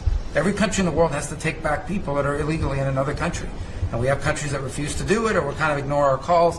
All of them are doing it. The ones that are not are paying a price. And we've also found cooperation in other countries that are willing to take some of these people, some very dangerous criminals. I know the President of El Salvador will be here next week, has really been a good friend of the United States in that regard. These are some of the worst people you'll ever encounter, and Pam knows this, and Christy knows this from the work they're doing. And one last point I want to make, Mr. President, and again, it's under your leadership, it's actually under your executive order. If you come to this country as a student, we expect you to go to class and study and get a degree. If you come here to vandalize a library, take over a campus, and do all kinds of crazy things, we're going to get rid of these people, and we're going to continue to do it. So when we identify lunatics like these, we take away their student visa. No one's entitled to a student visa. The press covers student visas like there's some sort of birthright. No, a student visa is like me inviting you into my home. If you come into my home and put all kinds of crap on my couch, I'm going to kick you out of my house. And so, that's what we're doing with our country, thanks to the President. And last but not least, very important development this week, but both Pam and I are very excited. the finest higher education institution in the United States, University of Florida, is also now the national champions in basketball, and we hope you'll host them here soon, Mr. President. Go Gators! They're coming. Good for the SEC. They're coming. Congratulations. Well, thank you very much. You're really doing a great job. We appreciate it. Any question? Mr. President, can you give us a reaction to today's stock market drop and also give us a sense of the next steps with China? Well, I haven't seen it because I've been here for 2.5 hours, so I'll be seeing it. I think Scott went out. Scott, you want to have a statement on that? Sure. Look, the up 2, down 1 is not a bad ratio, or up 10, down 5. And I think as we have talked about, as we go through the queue and settle with these countries who are going to bring us their best offers, we will end up in a place of great certainty over the next 90 days on tariffs. We had very good inflation numbers today. Oil's down. We had a successful bond market, so I don't see anything unusual today. And next steps for China, sir? Well, we'll see what happens with China.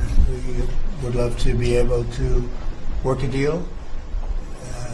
They've really taken advantage of our country for a long period of time. They've ripped us off beyond nobody. How people stood for it, sitting in my position, is not even believable. And we're talking about many presidents, not just a couple. But they did, and all we're doing is putting it back in shape. We're resetting the table. And I'm sure that we'll be able to get along very well. I have great respect for President Xi. He's been, in a true sense, he's been a friend of mine for a long period of time. And I think that we'll end up working out something that's very good for both countries. I look forward to it. Mr. President, China retaliated today by reducing the number of American films that can be shown there. What's your reaction to them now targeting cultural exports from the United States? I think I've heard of worse things.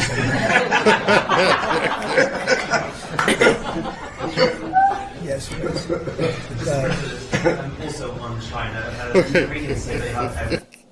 Oh, that might be one of the funniest, stupidest press comments ever.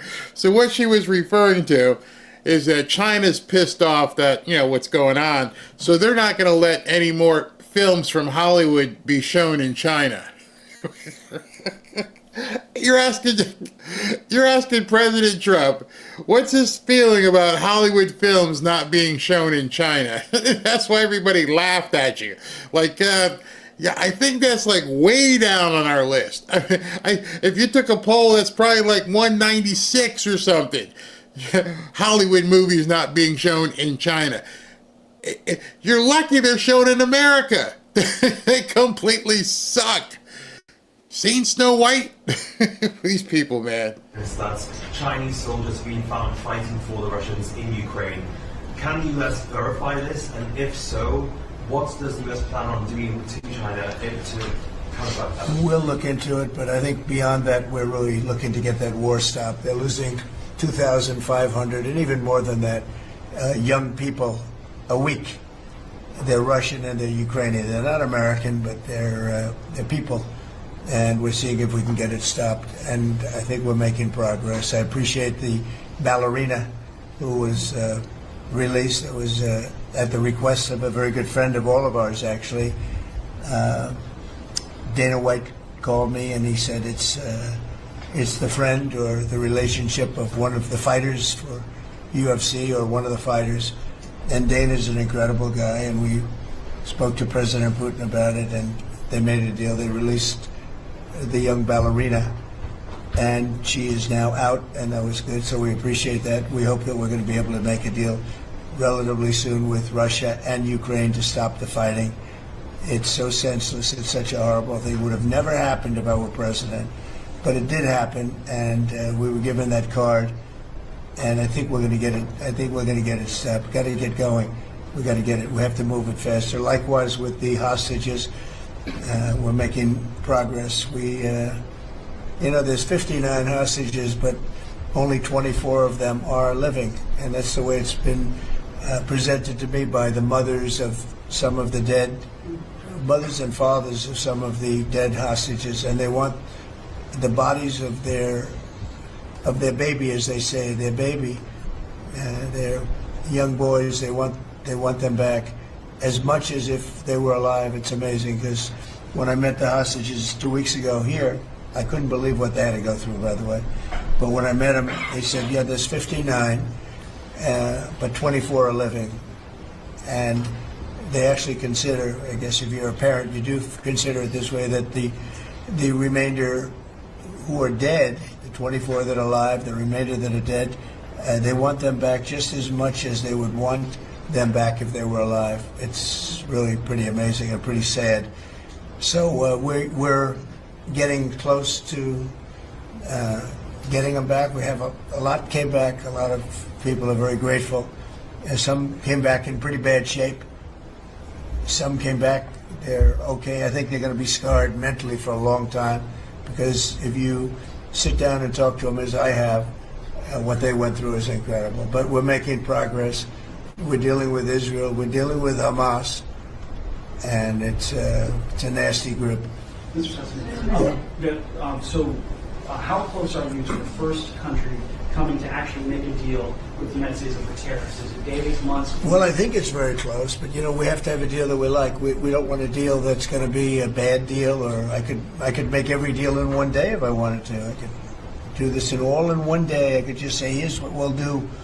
And I was saying to the people before, to Scott, mostly to Scott and Howard, and some of the other people that work with us on the negotiations. We have a lot of law firms that have paid me a lot of money in the form of legal fees. We're going to probably use those firms to, if we can, I think we can. I'll make a contribution to the country, but they're great firms. They're the best firms, the biggest, and really the most prestigious. And we may be using them to help you guys out, because you're going to need a lot of lawyers. And I'm not sure Pam's going to be happy if I say, can you send over about 200 lawyers that work on trade? She's working on criminal stuff, and I think that's going to be her focus more than anything else. So we'll find out if we can do that. But we have a lot of lawyers that you've been reading about, where they paid $100 million a firm on average. Now we have the final 4 or 5 are at $125 million. So I have a lot of legal fees I could give to you people, and we might as well use them. Hopefully I won't need that many legal fees or that much. I may. Who knows? After it ends, after we leave, maybe I'll need it. But if I do, it's not going to be very pleasant. So I think we're going to try to use these very prestigious firms to help us out with the trade, because we have a lot of countries. But we want to make deals that are proper for the United States, not just we can make deals easily. We want to make them proper. Mr. President, if you aren't able to reach the deals that you want to see at the end of the 90 days, will you put those higher tariffs in place, or will you extend? Well, that's what would happen. I mean, if we can't make the deal that we want to make, or we have to make, or that's good for both parties, it's got to be good for both parties. You wouldn't. And then we go back to where we were. Go back to the numbers that you announced last week. I think so. You wouldn't extend the pause. Yeah. We'll have to see what happens at that time. Thank you, Mr. President. You said yesterday you were considering some exceptions for companies. Can you talk about what you're considering, and then also on the reciprocal tariffs that would be substantially lower? Is the same math formula going to be used, or is that tossed out? I'm not considering now for any country or company, but it's possible that I would. But I'm not. We don't have that situation right now. People understand where we are, what we're going to do. But it could happen. It's called flexibility. You have to have certain flexibility. What are you planning on using the money that you're gaining for revenue through the tariffs on? Paying down national debt, reducing taxes, creating good budgets, helping Christie with the border and all of the other things. I built hundreds of miles of wall, as people now understand, 571 miles of border wall in the first administration. But we're going to beef it up, and we're going to add more. And the numbers are incredible. Really, the numbers are what's taken place. We had great numbers, but these numbers are topping my last administration. And Christie and Tom Homan have done an amazing job. But it's an expensive process. This weekend, where they used to have hundreds of thousands of people standing there pouring through the border in Tijuana, Mexico, this weekend they had nobody. You had a man sweeping this massive piece of concrete, which is, the area where they said massive. And I've looked at that during the Biden administration. You couldn't see a piece of that concrete. There were so many people on it. You couldn't, if you had helicopter shots, you couldn't see concrete. Now, this weekend, you had nobody there but a man with a broom sweeping it and cleaning it up. Pretty amazing. It's really an amazing job. But it will be used for that. It'll be used for a lot of things. It'll be used by the Department of Justice for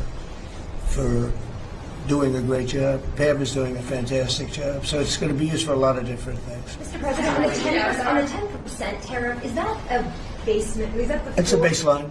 Can countries negotiate that to bring that It depends down? on what they're adding. Some countries we have massive deficits with, or they have big surpluses with us, and others it's not that way. So it depends. That's why it's really they're all different. Every country is different. Some have certain advantages that others don't have, and certain things. We have some. China has a surplus of $1 trillion. I mean, the numbers are crazy, and others have basically no surpluses. We have some that are pretty even, but they hurt us in other ways, and we just want to get that taken care of. So everyone is a little bit different. So are you negotiating with the EU as one bloc or individual nations for the tariffs? We're looking at it as one bloc. They've been very tough, but they were very smart. They were ready to announce retaliation, and then they heard about what we did with respect to China and others, but China, and they said, we're going to hold back a little bit. They decided to hold back. I thought they were very smart. Look, the EU is very smart, but they really have taken advantage of the United States. They were formed for the purpose of taking advantage of the United States, and I don't blame them, and I don't blame China. I don't blame anybody. I blame the people that were sitting at that desk in that other beautiful Oval Office for allowing it to happen. Many presidents I blame. They should have never allowed it to happen. And I'm doing something that a lot of them wouldn't want to do. But I'm here, I do those things, and we're going to make this country great again. We were taken advantage of by almost everybody. I sat back in the last administration. I would actually read them. I don't have to read them now. I know them so well. I would read some of these documents that were signed, deals, and I said, who would do a deal like this? Who would do it? You've seen it, Elon. Yeah. I'd look at deals where it's so one-sided. Even we have a deal with Japan, and we get along great with Japan, and we had the Prime Minister here. He was fantastic. As you know, Abe was great. Shinzo was great. He was a good friend of mine, unfortunately no longer with us. But we defend them, but they don't have to defend us. I said, that doesn't sound too good. But we have a deal, a defense deal. We pay hundreds of billions of dollars to defend them. But if for any reason, in other words, we pay all the money. They don't pay anything. But if we're ever attacked, they don't have to do a thing to protect us. I said, well, that sounds like a wonderful deal. So that's just one out of thousands. And I just wonder who did this. And it's people that either hate our country or didn't care, an expression that you use. I think it's really a lot of them didn't care. It's just hard to believe how bad they are. Now that's a little bit of a defensive deal, but I'm talking about trade deals, the same thing. They're so bad, you would say, how come? And even when I'd renegotiate, like I'd go to a country, they'd give me everything I asked for. I said, why didn't somebody ask for it like originally? They give me everything.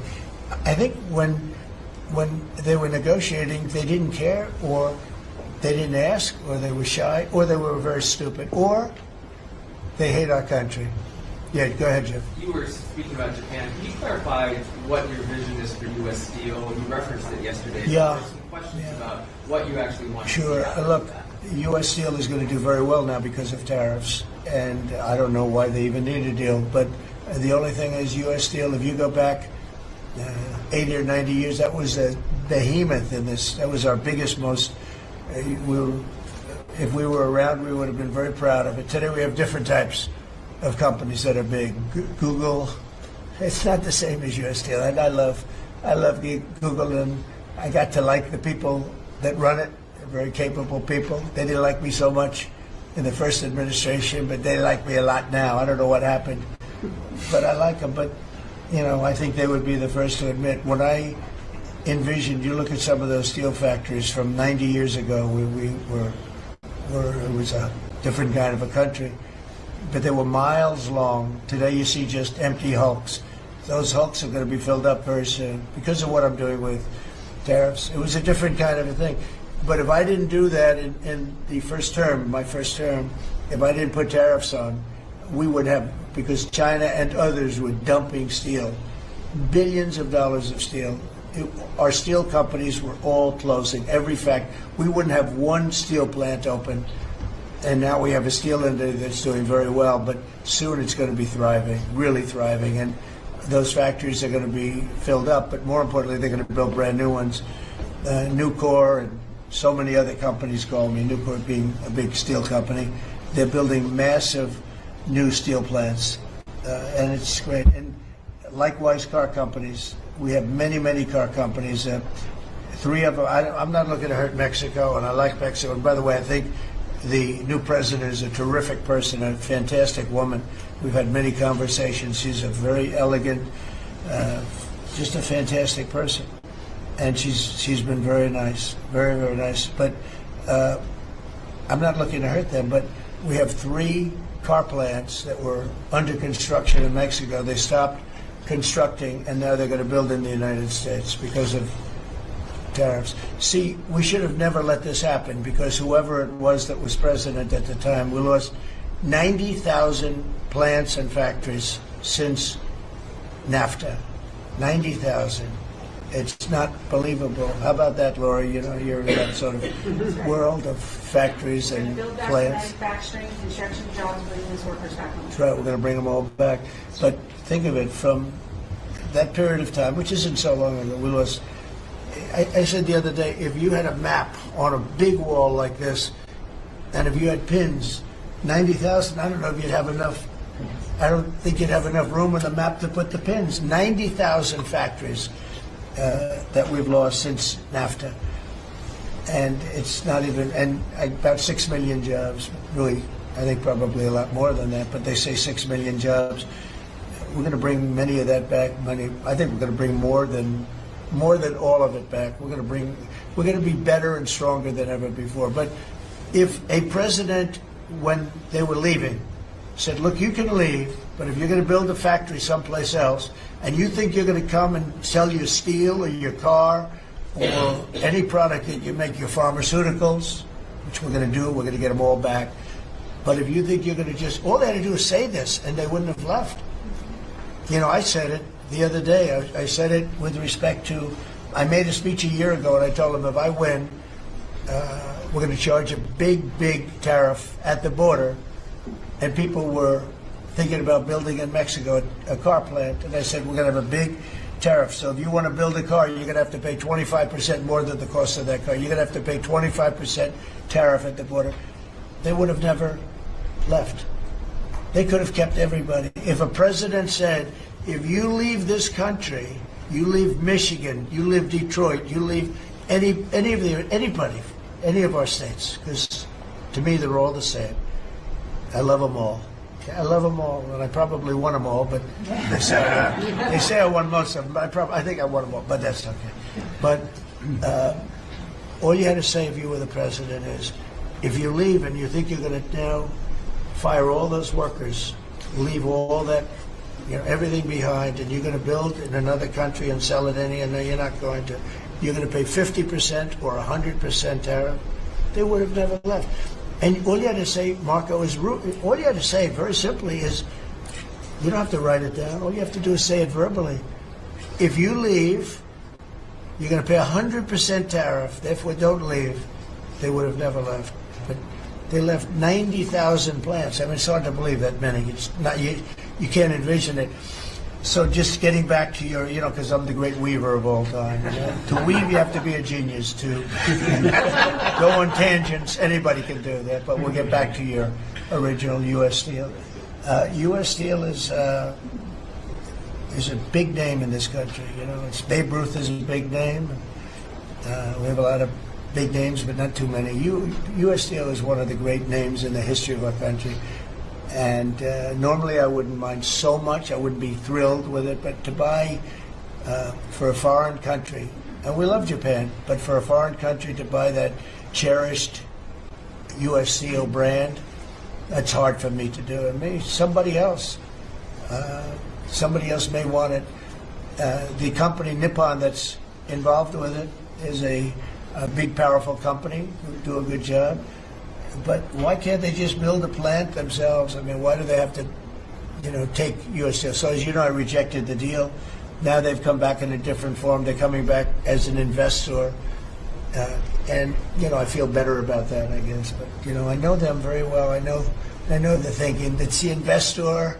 They'll invest, and somebody else maybe is sitting in this chair, and they will no longer have an investment. They'll have the whole thing. That's the way it works. They're very smart. They're very, very smart people. We're dealing with very smart people throughout the world. Great geniuses, actually. Look what they've done to our country. And again, I don't blame China. I don't blame anybody. If I could have done it, if I were in that position, I'd have great respect. I have great respect for the people. They ripped off the United States, and all we had to do, have a president that knew what the hell was going on, and none of those countries would have left. Those companies, none of them would have left. So that's a little lesson in basic business. And it's really basic business. It's not complicated business. It's very basic business. And we'd have every one of those car plants going just the way they were 30 years ago. None of them would have left, but now they're coming back. Mr. President, the Labor Department has confirmed that $400 million went to fake people for unemployment benefits. Yeah. That's what your initial reaction. I think it's terrible. I just heard it from Lori, and I appreciate it, and you heard it from Elon's people, right? That's right. Elon's done a fantastic job. Look, he's sitting here, and I don't care. I don't need Elon for anything other than I happen to like him. But I'm telling you, this guy did a fantastic job. I don't need his car. I actually bought one and they said, "Oh, did you get a bargain?" No. I said, "Give me the top price." I paid a lot of money for that car. But honestly, he makes a great car. You know what I do with it? I let the people in the office drive around in it. Margot and Natalie, they're all Chamberlain. They're all driving around the most beautiful car. It's gorgeous. But I did that as a sign of just a show of support. Numerous people have done that. Just a show of support. Because, he's done a fantastic job, but he hasn't been treated properly. Hasn't been treated properly. Yeah. Mr. President, can you talk to us about your communications with China? Has President Xi reached out at all since the tariff? Well, I don't want to say who's reached out. I just say that I think it's going to work out, hopefully well. They're very big. It's hard to get over, if you're me, what they've done to our country. They've destroyed our economic base to a large extent. The good news is we're very vibrant, and we're going to get it back fast. We already have. Look, we're making $2 billion a day now, and during Biden, we were losing $3 billion a day. Biden was a disaster. He was the worst president in the history of our country. And to me, worse than that, because the money you can make if you have the right guy in this position, worse than that was what they did on the border. By allowing the jails of the world, not South America, all over the world, to be opened up so that we take everybody from Africa, Asia, South America, Europe, the bad ones. They opened up their jails and they dumped them in the United States. And now this beautiful young woman who seems to be, boy, she loves what she does, though. I think she loves what she does because she's a patriot. She hates to see it. And Tom and all the people. But for us to spend, hundreds of billions of dollars this is just, I don't know. They either hated the country. Who would do this? Who would want millions of people to pour through an open border? We have no idea who the hell they are. And just walk right through. And half of them, whether you like it or not, you could look at them and you could say, they are not going to help us. These are some rough people. But they'd empty out their jails. and they'd empty out their mental institutions, insane asylums, and they let them into the United States of America. And inflation we can fix, and all of the other things we can fix. We'll get it going. But this is something, it's such a horrible thing, and it's really hard. You know, we have to do deportations. Now we're doing self-deportation. We're coming up with all sorts of ideas. And they must have known it's not going to work out well. And, you know, we want people to come into our country, by the way. We need them badly for the jobs. But we want them to come in legally. They have to come in legally. They have to show that they can love our country. Thank you very much, everybody. Thank you. Thank you very much. The Democrats are making allegations about market manipulation yesterday. Thank you. They ask the stupidest questions sometimes. The Democrats are making allegations about market manipulation. So? Why would you ask the... Again, I've said it. You have an opportunity to talk to arguably the most powerful man in the world, and you want him to comment on what some ass-hat Democrat is saying about the market? Seriously? That's where you go? You don't deserve to have your question answered. In fact, you don't deserve to come back in that room. Because I'm just thinking to myself, I wonder how many times they asked those kind of questions when Biden had his televised cabinet meetings. Oh, that's right. In 4 years, he never had a televised cabinet meeting. In fact, he probably didn't know who the people in the cabinet were. They don't even think that. I heard some of you guys in the chat going, he looks tired. He probably is. If you had his schedule, there are probably some days you wake up and go, oh boy, I just want to lay in bed. No, sorry, sir. You got to get up. What's on the schedule today? Oh, we got a cabinet meeting. They're going to ask me the same dumb questions? Yeah, okay. I don't get to meet with the NASCAR and Formula drivers? No fun today. When's the University of Florida basketball team coming? Or the Eagles? You know, stuff that actually matters. We got to listen to these idiots. Can't Caroline do it? No, you got to do it, sir. All right, let me go ahead and get a shower and put on a suit and go down. Of course he's tired. Of course he's tired. You would be tired. I just do videos covering this guy, and I get tired. So don't think there's anything wrong with him. He's a 78-year-old guy who's arguably, I'm saying arguably again, one of the biggest targets in the world. He knows what we don't know in terms of people coming after him and all kinds of different things. Yeah, it's kind of stressing. I think he's got a reason to be tired. Absolutely. Don't think twice about that because he's still doing it, and then they're asking the stupidest questions along with it. I just can't with these people. Can't whatsoever. All right, so let me talk to you guys about Patriot Addict and the Trump Red Knives.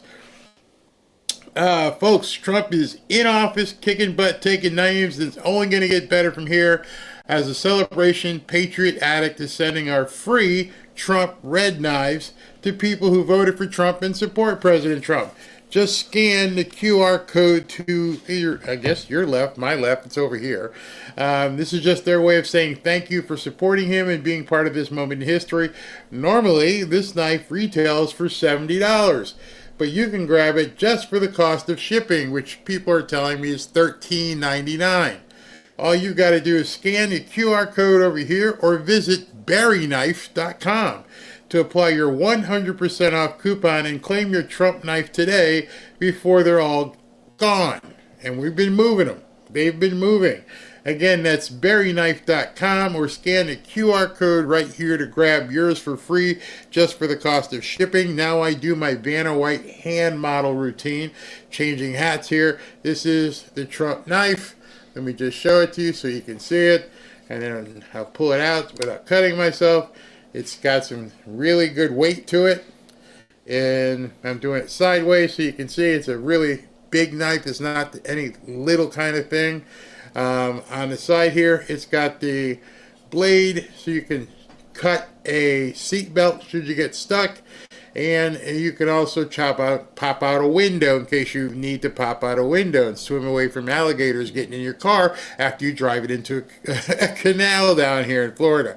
But makes good for hunting, makes good for fishing,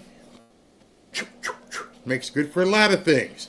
So if you want this pretty heavy-duty knife for free, just go ahead and click the QR code to your left. It's going to be yours for $13.99 for the shipping. Just go ahead and click the QR code right there. Or you could go to berryknife.com. berryknife.com. That's all you have to do, and they will ship you one. And I'm pretty sure as many people here in the chat will tell you they've got theirs. So it's great. So my plan today is we've been going here for 2 hours, and then by the time that the after party is on, we'll be at 2.5 hours. So I'm going to just stop here, and then I'm going to pick up things tonight at 7:30. Give me time to go eat some dinner, talk to the wife, hang out with the dog, see if Ashley wants me to do anything else. And then I'll be back here at 7:30 to cover what's happened since we've been on, and also to show you some of the scenes from the unbelievable voting today in regards to the SAVE Act, which was simply crazy, absolutely crazy that people actually, well, I'm going to hold it. I'm going to show you what happened today, because just telling you, you won't believe it. Hey, if you'd like to join 15,000 plus fellow patriots on X in our private X/Twitter group, go to fanfareshop.org/group. Just put in that URL in your browser. It'll take you right to our private group on X. Love to see you there. Let's share some content. And if you'd like to, and again, by Monday, we'll have that site redone, and we'll have everything ready for the T-shirts that we're moving into, as it is spring right now. So it's hot down here in South Florida. So I just want to let you know that. Let me go ahead and get the super chats ready, so I can show this to you guys. For some reason, which one of these windows is going to be working? This one here. All right, let me move this over, and here we go. Let's do this. God bless Laura Trump and family. Yes. Big Cat. Hey, Barry, great shows, and you've been doing great. Thank you for watching, Big Cat. Ooh, Q, thank you very much. You're looking good today, Barry. Thank you for all your dedication to us, your extended family, and God bless you, and for your go buy yourself something to keep those secrets. Thank you very, very much. What I need to do is have the guys come in here and bring another vent, so if I have to put on the monkey coat again, I don't sit here and just get really hot under these lights. But thank you. Fazul, Alabama just up high school curriculum, trades, culinary options for life skills, and employment prep. Good. Sharon's devotions. Thank you, Barry. My husband and I enjoy your show every day. Winning never looks so good. Indeed. Our Heath. Hey, brother. Ashley, please check the X messages. Chicago flips red. Would love to get an interview. You've said that a couple times, and I think she may not be seeing those. Chicago flips red. I should write that down right now so I have it. Chicago flips red. Got it. I've got to give you some programming notes too, so you know what's coming up. Buddy Sanders, thank you. Karina freed from Russian prison. That's the ballerina he was talking about. Yes, Roberto Esteban Morano. God bless you. Granny sees it. Barry, I know my 23-year-old musician would love to listen if you're pulling Golden Age rockers to talk politics. Okay, so what Granny C is talking about is one of the directions we're going to look to go to is, in addition talking to Congress people and hopefully some more senators and people of that nature, there's a big world out there of entertainers, celebrities, things of that nature who are conservative, Christian, support Trump, and we're thinking about reaching out to them. People like Lee Greenwood, Kid Rock, John Rich, John Voight, Uncle Ted Nugent, all these kind of people that, that we think, number one, we all grew up with them and we understand what they're all about. You guys being about the same age as I am probably, and maybe some of you guys are a little bit younger. But instead of just talking to just politicians and just broaden that audience of people that we would like to bring in. So that's yeah, exactly. I'd love to do that. Macon Blankenship, thank you, Laura, for your work with the RNC. Yes, she did a great job. Fazul, nothing but love for Trump, Laura Trump. Thank you, Barry and crew. Robin Pascal, thank you. Toby, great interview. Thank you very much. Donna D, great questions you asked, and I love the carrot story too. Sometimes you feel like when I'm asking the questions, I don't want someone to say, nah, I can't answer that. And so I take a chance by asking a question because if they're comfortable and they're going with the flow, I'm like, good, we're there. This is where we should be, and I love that carrot story too. Don't hear that on the news. George Rivera, what got to me was when she said that an hour later she was still holding the carrot. Probably every single one of us would feel that same way. Polio 45, Lord Trump is going to put you in a position to interview the president himself. So who's going to be number one after that? You're going to get something no one else is going to be able to obtain. A lot of people have talked to him. I mean, that's what he made social media because that's how he won the presidency. I'd love to get on Dana White's purview. Fazul, my heart swells for the love of country. Yes. Born on the 4th, great interview, Barry, and very personal. Congrats, kudos to Ashley and team. Thank you very much. Karen C, thank you. Tilly, you look very dapper. Thank you. Thank you. Ray Sugg, Trump should send the new IRS agents to look over schools to see what they're teaching. Yeah, that'd be good. That'd be good. Carmen Flores, I'm interested in buying stock, but I don't understand it.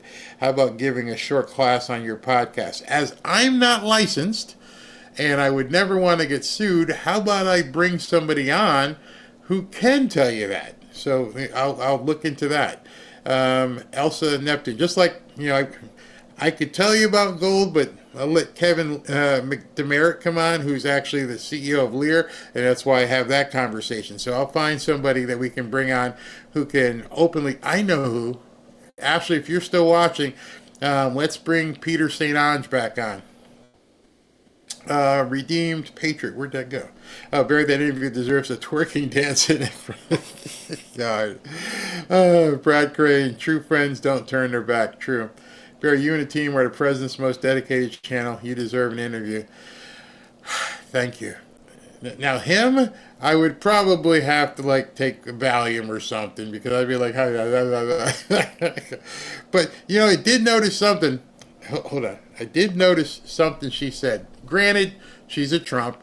Granted, she's working with Fox. But I've noticed some other people, to make sure they get people down to do something, they travel and they go to them. And either they bring equipment or they rent equipment. But I'd be open to do that with the right person. Yeah, I'd hit the road. Yeah, I'd do that. Barry, will you do a short video on Laura Trump? Yes, I'll go ahead and cut. As soon as this is done, I will cut this and put it up.